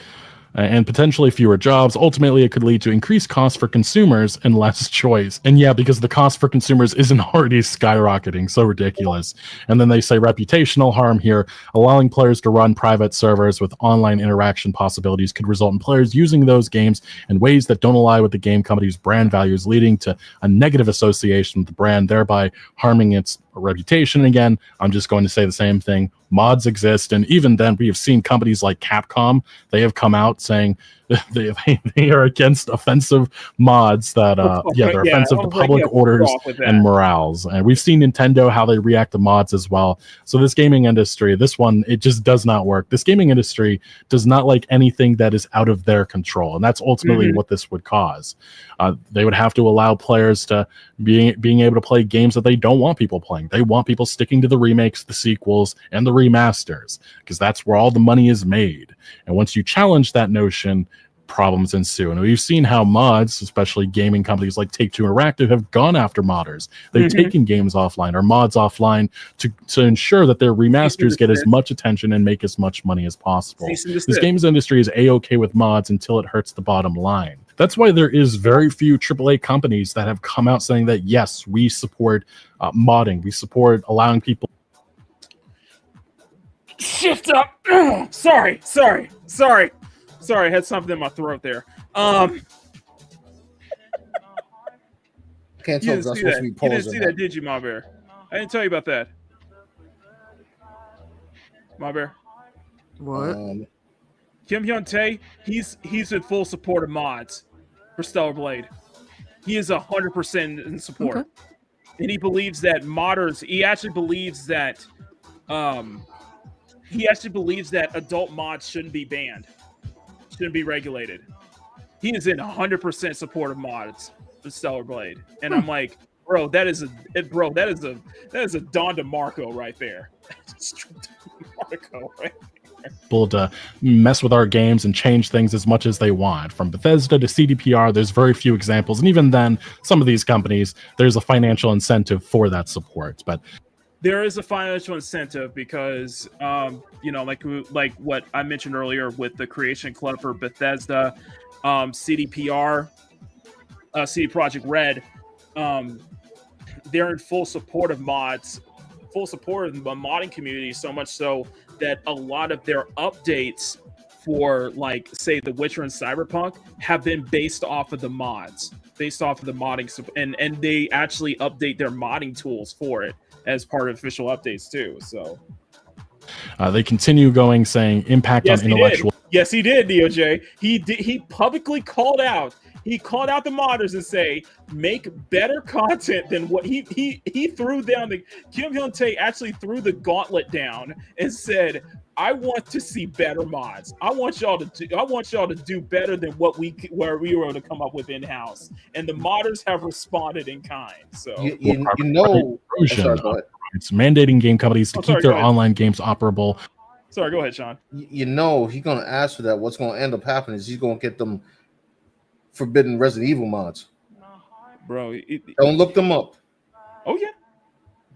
I said don't, not go. Don't. I know. Post-official support would undermine their rights and autonomy in deciding how their intellectual property is utilized. Yes, they're hinting here that they would not be able to make remasters, remakes, and sequels and stuff like that if people are going to continue to go back and play those older games. There's a vital interest in maintaining effective copyright protection, including protection against circumvention of technologies that control access to copyrighted video game software, where such circumvention is undertaken in circumstances that would lead to the unauthorized public exploitation of games. I love that one. Competition from community supported versions. This is what I'm talking about.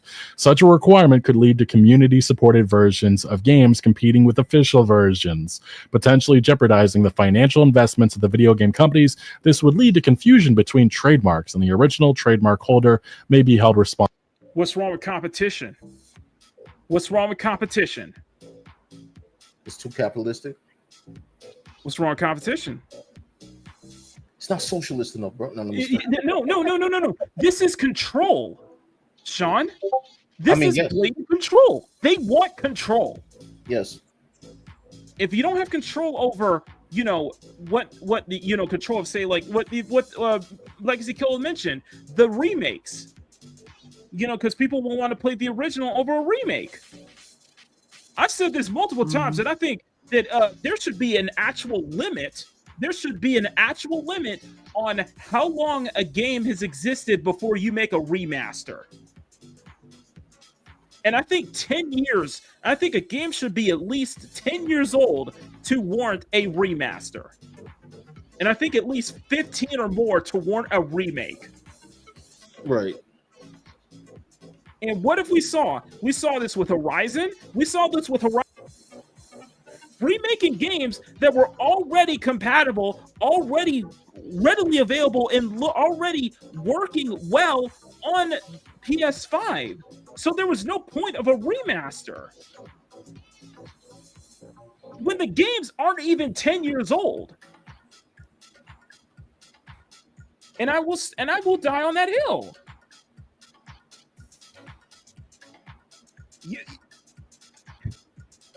There's no point. There is no point whatsoever to remaster a game that's not even 10 years old. At most, if a game is like 5 to 6 years old, then just a port. You just need to port it to modern consoles then. Then a port to modern consoles is fine. But 10 years, if it's at least 10 years old, then that should warrant a remaster. If it's 15 years or more, then that's a full-on remake. Naughty Dog disagrees with you. Naughty Dog can eat shit. Sorry. Responsible for actions undertaken by a community-supported version. Again, overflating this point of view drastically here in this statement.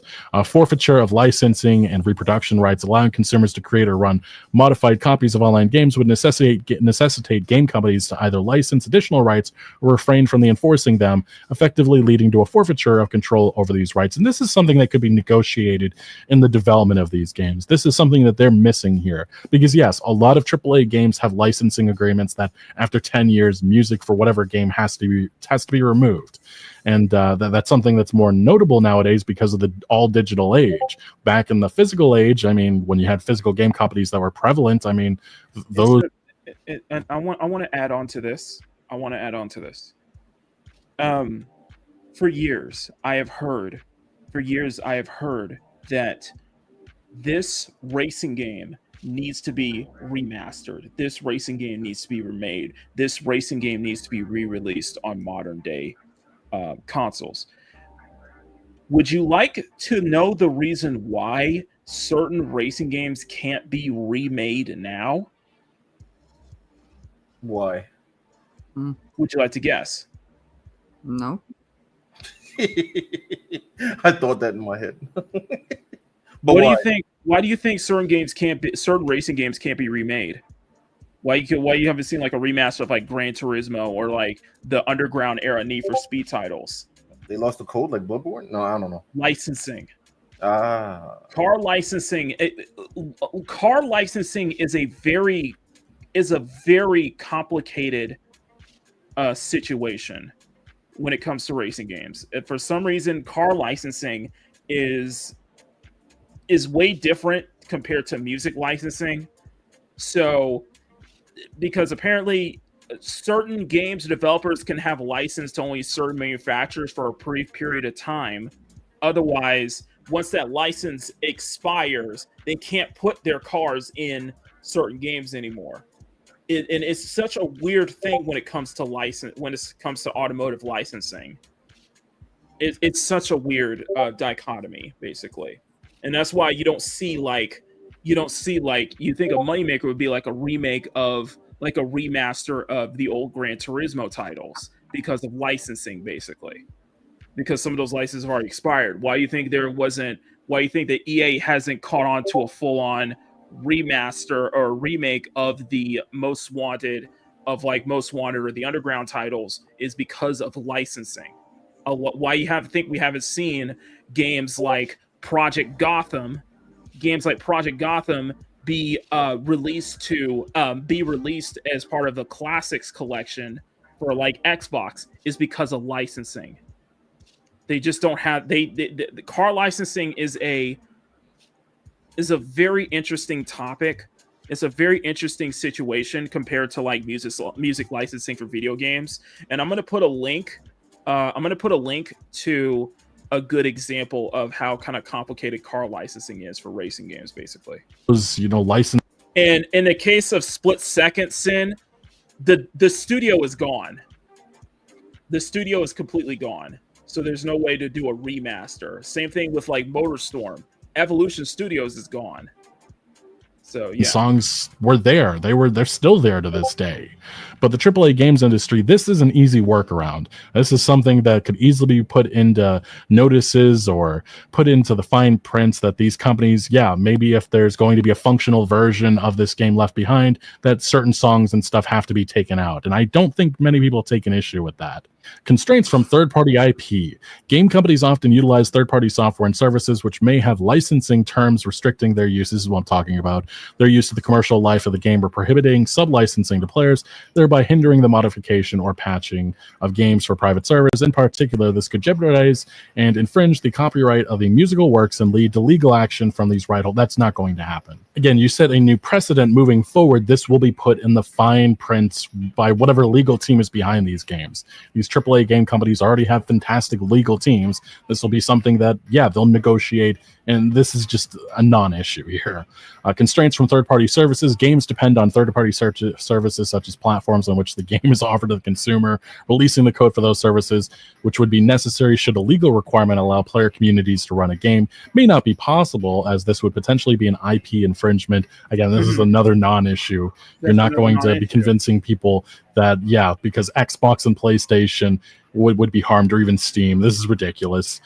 And there's a history of all these experiences. This has never been something that's happened. Furthermore, game company servers are increasingly run on the cloud. If cloud servers are discontinued, which sometimes happens, this necessitates either shutting down older titles or creating costly workarounds. Well, those costly workarounds is what we're all a fan of at this point. The latter may not always be possible. And this part here, this is what I was talking about a little bit earlier, the whole PEGI rating thing that they're thinking about. Think about the kids with all this. All of the above would also affect compliance with PEGI ratings. Where a game has a PEGI age rating and offers multiplayer functionality, the game company is contractually bound by the PEGI Code of Conduct to respect various obligations related to online safety and privacy. The inability to do so would expose the game company to legal uncertainty with respect to its contractual obligations under the PEGI Code of Conduct, something that hasn't stopped companies before. That has not stopped companies before for being greedy. C2K.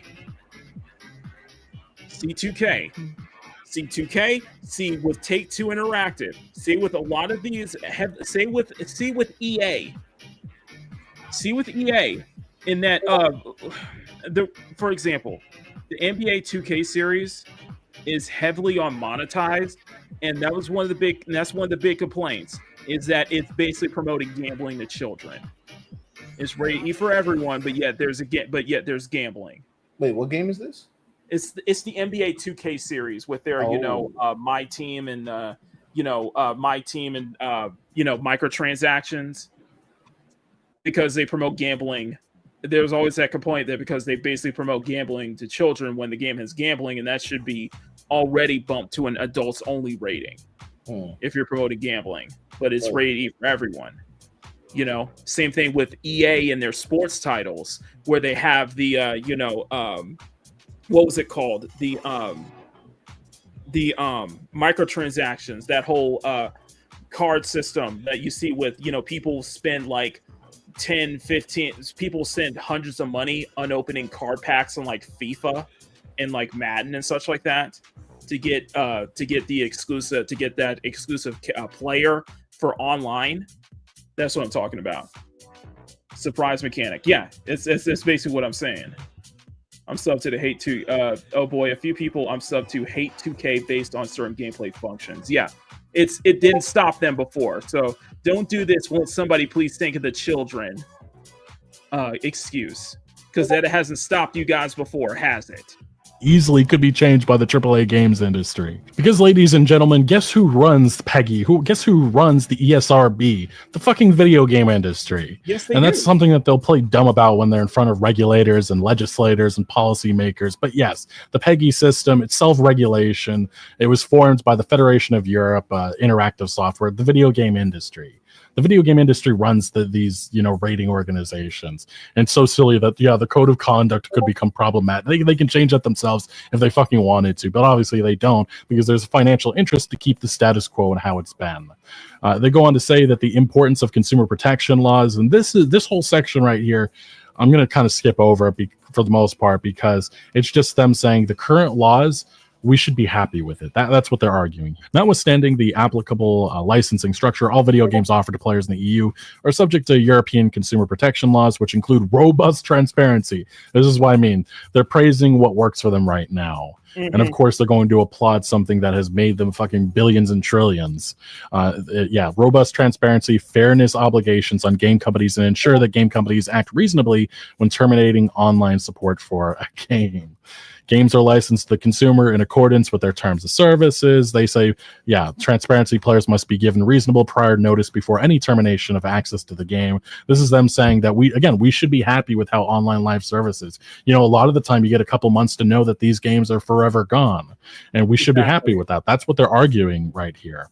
Reimbursements, the Digital Content Directive provides consumers with price reduction and reimbursement rights in certain, again, they're praising things that really don't even exist in most of these instances. Because with a game like Anthem, you're not getting money back, I promise you that, which just got the announcement the other day that it's being delisted forever. And no matter what you think about these online live services, whether you hate Anthem or whatever game that has been canceled, preserving that history, I do think, is important for the future of this industry. And also, say what you will about a game like Anthem, but I said this last video, that those flying mechanics were pretty fucking amazing, and that game still had potential, and I would have loved to see if it could live on in community service and stuff in the future, or even being able to show it in the future. But the AAA games industry is firmly against that. Now, next we get to a really funny, I did that whole. I think it was I did that whole demo of Anthem. I like what I played. I like the whole flying mechanics, but just everything else, just it just doesn't feel like BioWare at the time. But I agree. I think that games and like I said, with games like Concord, games like Anthem deserve to be preserved. These games should be preserved, though. If there are communities, clearly there are communities who are willing to play Anthem, who are still playing Anthem till this day, then why not? You know what I mean? When did this start? Say it again. When did this all start? I think the Stop Killing Games movement started when the crew shut down their servers back in 2023. No, I mean this whole model, this whole live service, what made it go crazy? Was it Call of Duty? What? I think it was. I don't think it was Call of Duty. I think it was just a result of a lot of games. A lot of successful live service outings, like you saw with Overwatch, like we saw with Dota, such like that, the MMOs and things like that. That's kind of where the live service, Fortnite took off. Everything. Fortnite was definitely Fortnite's success was so big that everybody wanted to make their stuff a live service. GTA Online was basically a pioneer in some ways, and everybody wanted to just copy and rip off GTA Online and Fortnite and whatever the popular live service game is. I guess it'll always be alien to me growing up in the 80s. I'm like, I've been gaming by myself for years. Now people talking about join this community. I'm like, the what? Most of my life. I'm 35, man. Yeah, so it's the only online things that took for me, and it was only in the past 2 years, was Helldivers and Marvel Rivals. Everything else, I'm just. I play Mecha. The only online game that I play is only online multiplayer game I play right now is Mecha Break. That's it. Everything else I play single player for the most part, including the gacha games I play. These live service games really brought the worst out of these companies, man. It has, man. And I think it just openly brought the worst out of these companies, man. And then the greed came in, oh yeah, okay, $20 for this one piece of one skin. I'm like, it's just the whole thing where it's it's just cosmetic only, but it's but even that's a caveat. Video game companies are committed to the preservation of games and their cultural value. And this one's specific. Yeah, that's a blatant lie. That is a blatant lie. Hit at Stop Killing Games. It's important to separate the legal proposals being made by the petitioners for specific end-of-life requirements for commercial video games from the question of the preservation of games as creative and cultural works. Video Games Europe, the lobbyist arm of the AAA games industry, and their member companies are committed to and actively support serious professional efforts to preserve video games and recognize the industry's creative contribution. If that's true, why do you have such a hard stance against emulation? Why does Nintendo have such a hard stance against emulation? I mean, Nintendo got a hard stance against everything. Pretty much. You know, they shut down. Why are you against emulation? They shut down a dude 2 days ago. Did you see what for? Did you see the Keanu Reeves picture where he's got grills and an iced out watch? I don't think so. No. Oh, it's hilarious looking. Look, it looks real, but it's like made by AI. But it looks like, because it's kind of blurry, so it looks like he took the picture in a club. Anyway, long story short, this guy, I guess, was making these pictures. He's doing it with a bunch of people, and he decided to do it with Mario and put it on the shirt and sell it. Boy. Yeah, Nintendo cease and desist came down real quick. Just like, Nintendo shut that down. I'm like, he learned a valuable lesson. Like, listen here, Soldier Boy. You ain't going to get away with this one. Exactly, man. Exactly. Oh, man. Oh my god. Contributions under blah blah blah blah blah. And guess what the ESA has to say, which again is just the American version of this trade group. Members won't support any plan for libraries to preserve games online. So you may be wondering, what do they mean if they really do support game preservation? Well, I shit you not, they're talking about fucking museum exhibits for some games.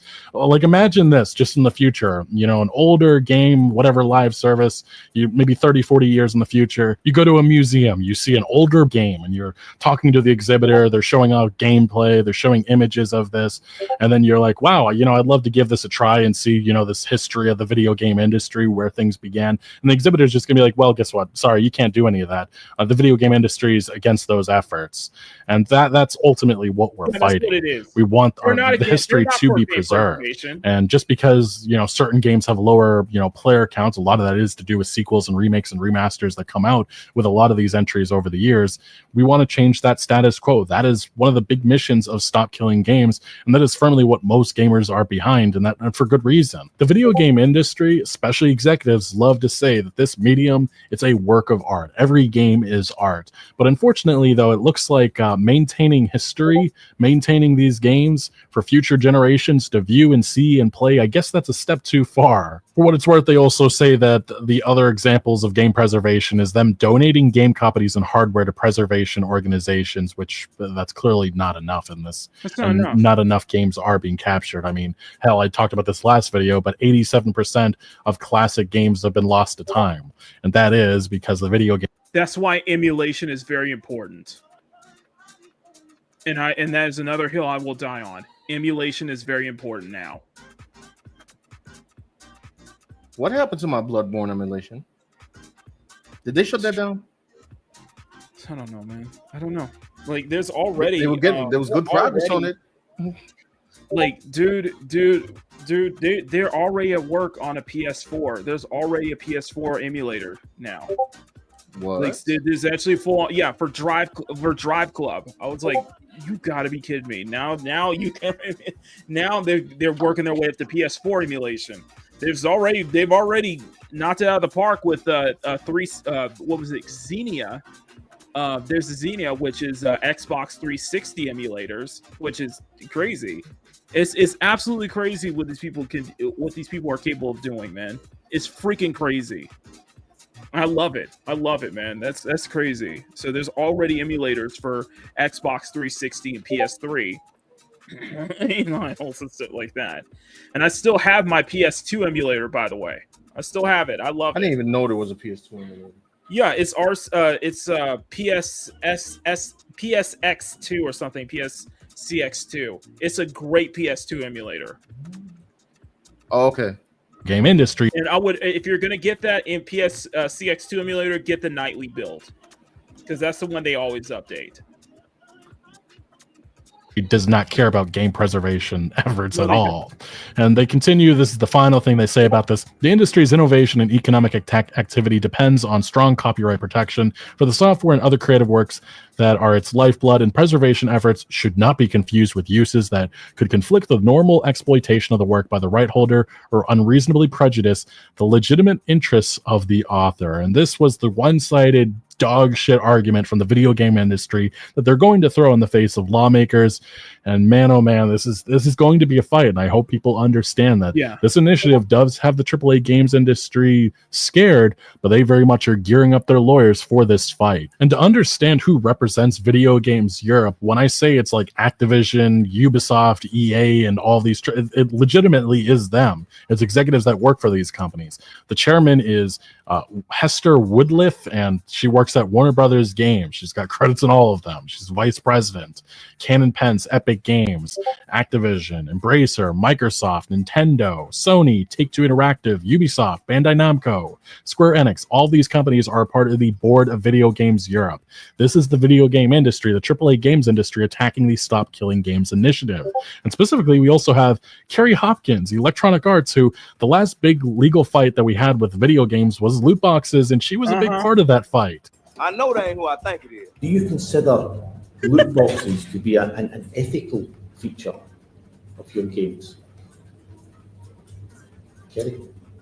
Well, first, we don't call them loot boxes. I think that was whatever term you wish to apply to them. Do you consider them ethical? So what we look at as surprise mechanics, but I think it's important to look at this. So if you go to a I don't know what your version of Target is, but as a store that sells a lot of toys, and you do a search for surprise toys, what you'll find is that this is something people enjoy. They enjoy surprises. And so it's something that's been part of toys for years, whether it's Kinder Eggs or Hatchimals or LOL Surprise. We do think the way that we have implemented these kind of mechanics, and FIFA, of course, is our big one, our FIFA Ultimate Team and our packs, is actually quite ethical and quite fun.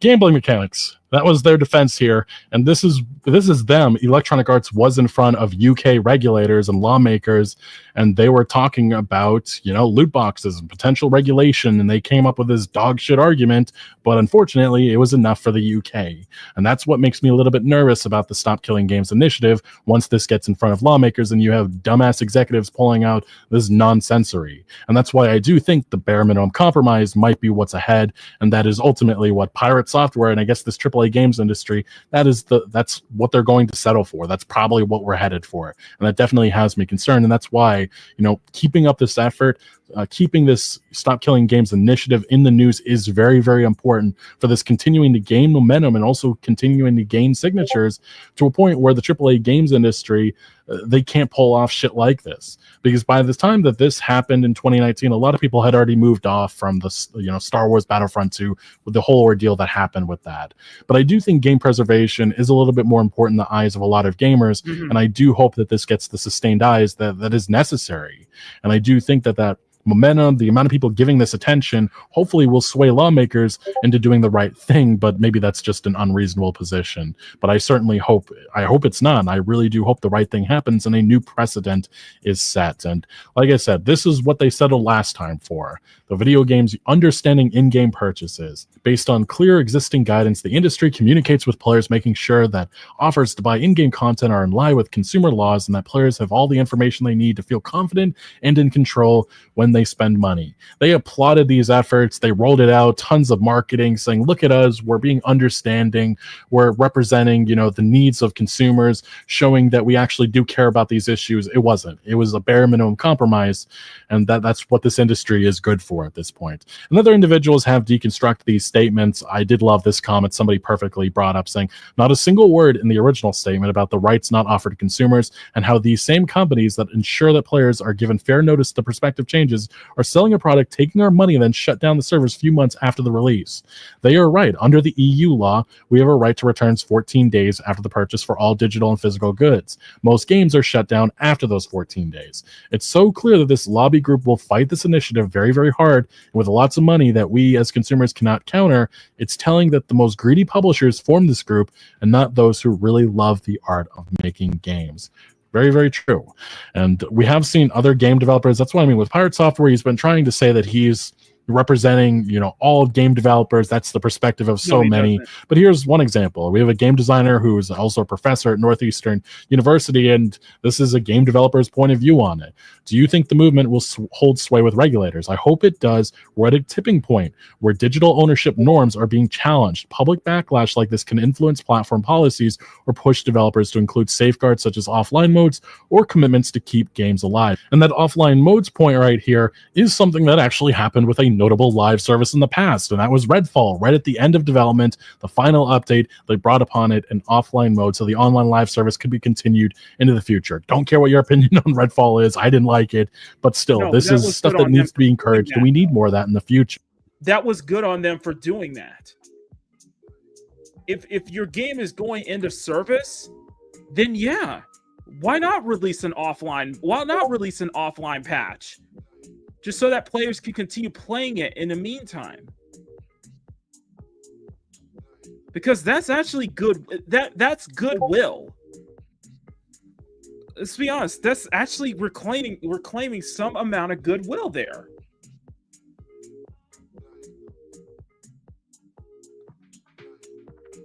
Sure.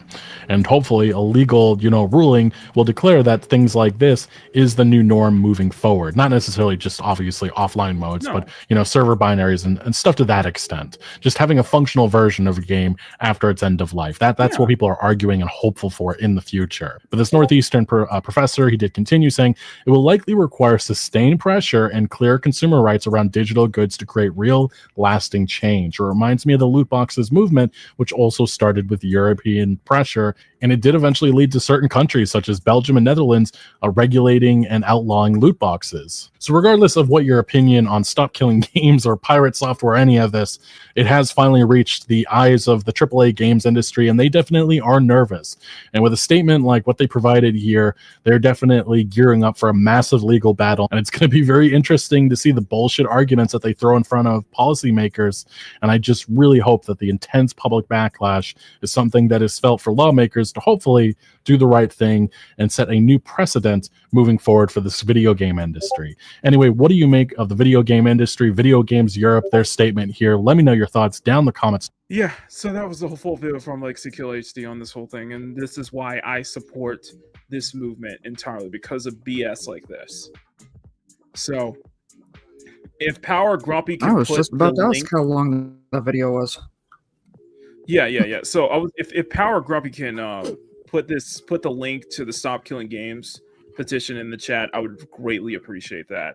And we are going to be close to we're getting close to the 3-hour mark, so we're gonna wrap it up today. My bad. I was here trying to see if I could. No. If you have it, do you have any final thoughts on this before we wrap it up? Me on this particularly? Yeah. Man, it seems like such a complex issue, to be honest. It does. It's like I don't even know what the verdict of this thing is going to be. It's just I am for consumer advocacy. And I think a lot of people in this chat are for consumer advocacy and for consumer rights as well. Mm-hmm. I also might be the wrong person. You know what else we're for? What's that? We're all for saying hi to Riot. How you doing? There you go. We're also for Riot advocacy. Absolutely. I would say, hey, Riot, I would say that I hope they could get the private server going. Mm-hmm. But I would say, that's just my initial thoughts on it. I'm probably also the wrong person to ask because I hardly play online games. I will also say for the industry, please go. well, I don't know. I'm talking in the air here. They ain't gonna change. No, go ahead, say it, man. Say it. No. Here's another one because I ain't got no hope for the my black pill self. Don't got any hope for. Oh no. I get it too. I will say I applaud Capcom for the recent W of saying that Resident Evil 9 will be single player and offline. Confirming that. I'm like, you know what? Bravo, bro. I'll give you that. I'll give it. Bravo to them for that. You will not get Capcom due to my recent history with you. You will not get a Don DeMarco, but I will give you a nice a little clap. Yeah. Like,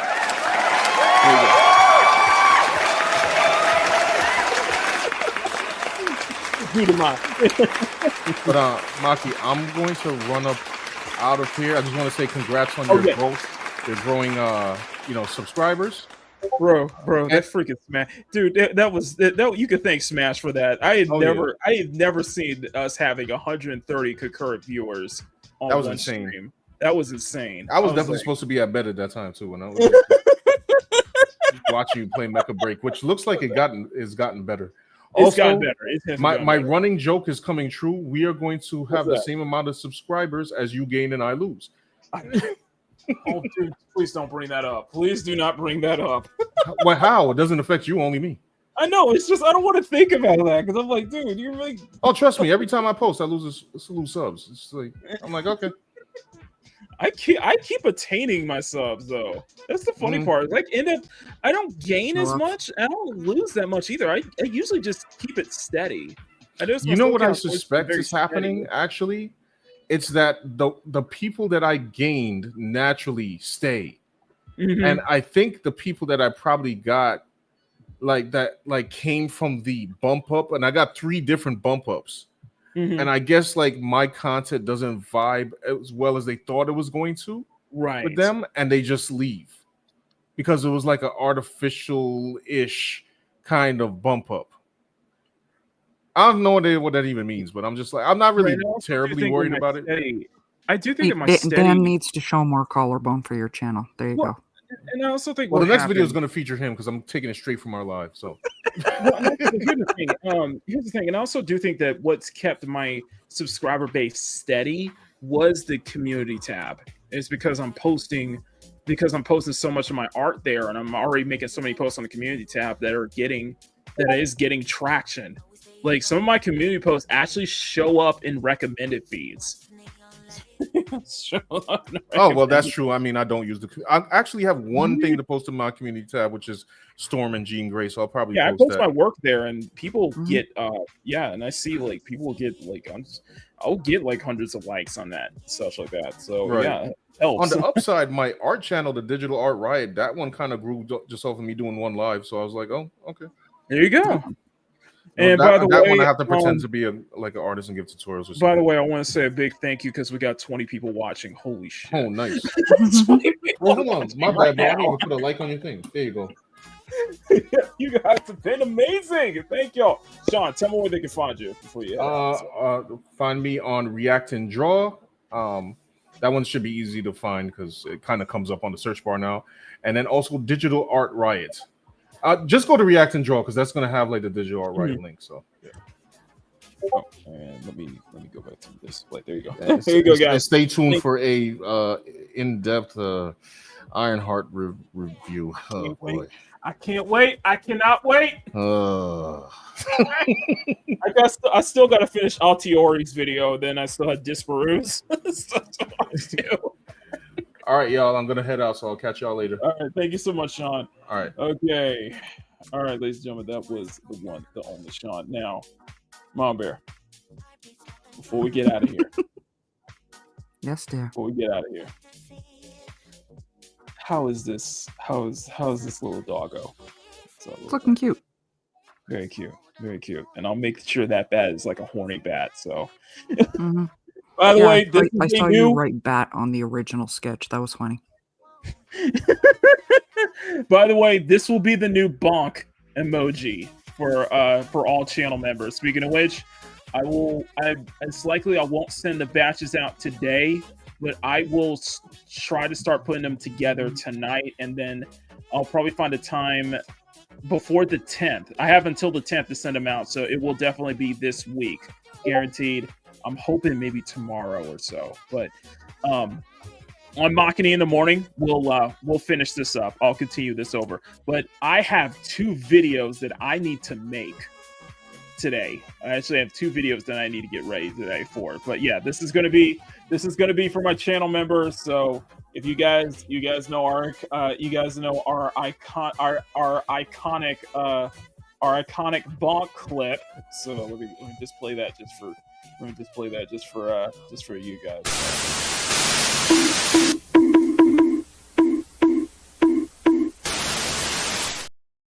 So we have a cute chibi manifestation of a bonk emoji. So yeah, the girl Did your holding the mic back change was again? basically, huh? Did your mic change again? Did it? Is it Yeah, better or worse? You suddenly sound echoey again, like live from Makini's bathroom. Wait, hold on, let me check. My bonk clip. So I think I turned the mic off. I think I just turned the. I think I just muted the background. I think I just muted it because I had background music going on the entire time. Are you for far away? How do I sound now? Am I better? No. Am I worse? Since the bonk clip, yeah, the mic changed. Yeah, he's looking for Hester the cat. Yeah. Okay. How about now? No, still live from Makini's bathroom. Let's just wrap it up. Oh, it switched over to the PS5 controller. That's why. Okay, how about now?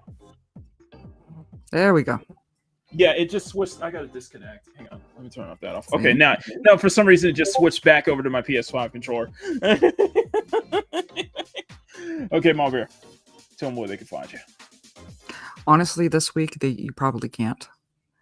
Unless there's a Kingdom of Nerds Monday Madness. You are not going to find me this week. Okay, how more about than this? likely. Will you be back for next Sunday though? I will be back for next Sunday. Okay, good. Okay, close. Unlikely. Will you be back for next Sunday? Okay, then you will find her back here next Sunday for more shenanigans. Unlikely. Will you be back for... Sorry. The heck? Sorry, my bad. I mean, I know people like listening to my voice, but on loop like that, yeah, I don't know. Sorry, you will be back here next Sunday. Yes. For more shenanigans. So, anyway, guys, I will see you guys tomorrow on Makini in the morning, where we'll continue work on this little Shiba Inu, little bonk emoji for my channel members. The batches will be sent out this week. I'm gonna set my date for possibly the 8th or the 9th, so that'll be later this week. So I got so much art I gotta send out, so get ready for that. I'm gonna put a halt to the secret not safe for work drawing that I was planning to add into this batch, and I'll probably just save it for the next batch. Because I still owe you guys. I still owe it to y'all. I got 2 videos that I'm going to be making this week. Both of them are dealing with the Xbox layoffs. In fact, if you tuned in to last night's Peak Gaming, I had to record a follow-up video concerning the layoffs as well. So I'm going to try to get, so after this stream is over, I'm going to be focused on getting those videos ready. So I'm going to be focusing on that. Makini in the morning, obviously. I'll see if I can get some more shorts out as well. So definitely check into the shorts tab, the community tab, Cyberpunk post, all that good stuff. And that should be about it. We're working. I want to say thank you once again to Smash for the raid on Thursday. I really appreciate that. We got a bunch of new subscribers, and we actually got a few more channel members as well. So I do all this for you guys, and I'm just so happy to be back doing the sexiest Sunday afternoon art show on YouTube once again, because it's been a long time coming. I love the gaming streams, but I understand that this show right here really is the heart of the channel. It really is the heart and soul of the channel, is this very show right here. And this is where people come out in This is where it started. Yes, where it all started, and it is definitely where it's seen it, because we've had upwards of 20 people watching today. So Every time we go live, it gets attention. So let's next Sunday. Let's get more eyes next Sunday. Let's see if we can up that. Let's up those numbers. Yeah, that's what we say. And before we go, give some love to Grumpy's Power Patriot. Yes, please back Grumpy's Power Patriots. Link in the description, and of course, if you're an EU viewer, link in the description for Stop Killing Games, guys. I will back this. This is something I proudly support, and I will not stop supporting because I think this is for consumer advocacy and this is for game preservation. And yeah, we need to have control. We need to have ownership of what we buy. Period. So, anyway, guys, that is it from us. Smack that like button, make it jiggle. Smack that subscribe button, make it jiggle. Thank you to all my channel members. You guys are freaking amazing. If you guys want to join the channel, get access to exclusive art jobs I do every 2 months and exclusive channel member emojis. Become a CSF Nation member for as low as $1 a month. You're an excellent company. You're an absolutely amazing company. Thank you to everybody who has supported me past and present. And hopefully future. And of course, my links, Etsy shop, Newgrounds, Twitter, everything in the description. And I'll need to start dropping Modverse links in the description. So, thank you to all my mods. Thank you to everybody who tuned in. And of course, wherever you are, I thank you for watching. For Mama Bear, for Art Attack, I am Makini90, artist, and illustrator. And thank you for tuning in to the return of the sexiest Sunday afternoon art show on YouTube, Makini Live. Until next time, stay cute, stay sexy, have fun, take care, much love. Never, under any circumstance, apologize for wanting attractive women in your media, especially in your video games. And above all else, Goon publicly. What was that? Goon publicly. And goon responsibly. And above all else, never stop gooning. Damn it, Mama Bear. Never stop drawing. What the rest of your Sunday? I hope you all had a great July 4th weekend, especially Canada Day, for it matters. And I will see you all tomorrow. Until then, enjoy the new credits. I have an all new credits just for this show. I love y'all. Never stop face busting. Okay, you know what, Emerald? You know what?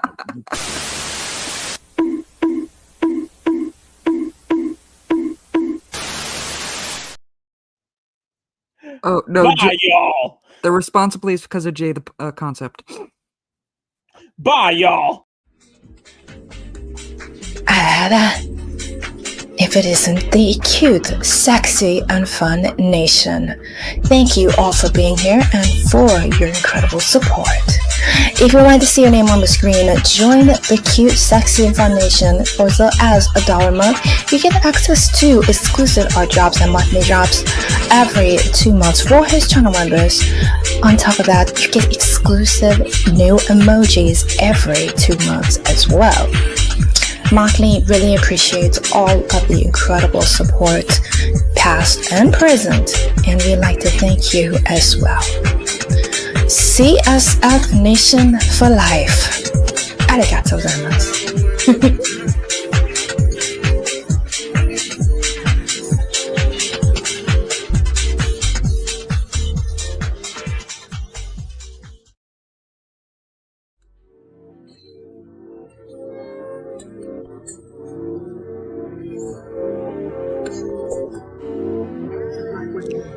Thank you for tuning in to Makini Live, the sexiest Sunday afternoon art show on YouTube. Remember to smack that like button and make it jiggle. Share the show out to everyone you know. Become a channel member for as low as $1 a month. You want to get access to some exclusive art goodies at Makini drops every 2 months for his channel members. And subscribe if you want to see more art content from Makini. Thank you all for watching. We will see you next time here on Makini Live.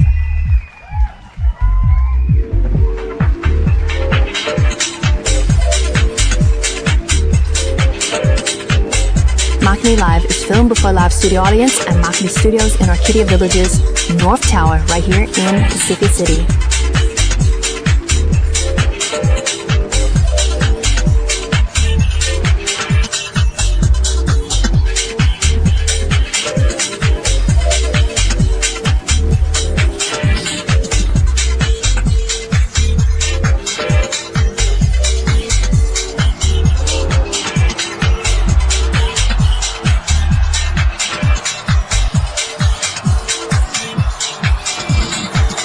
We would love to see you in the audience on our next Makini Live show. So for free tickets, visit youtube.com/Makini90 or call 765-9077 toll free. When one pass that up.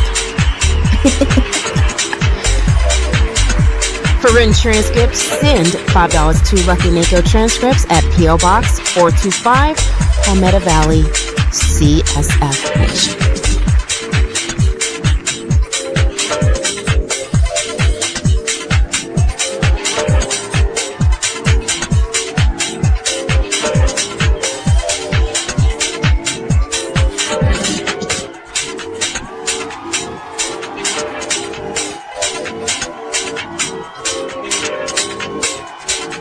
Makini Live is produced by Silver 9 Productions with Makini Jaws Productions in association with and Mr. Walker Television and Macari Banks Entertainment, and is distributed by CSF Nation, Domestic Television Distribution.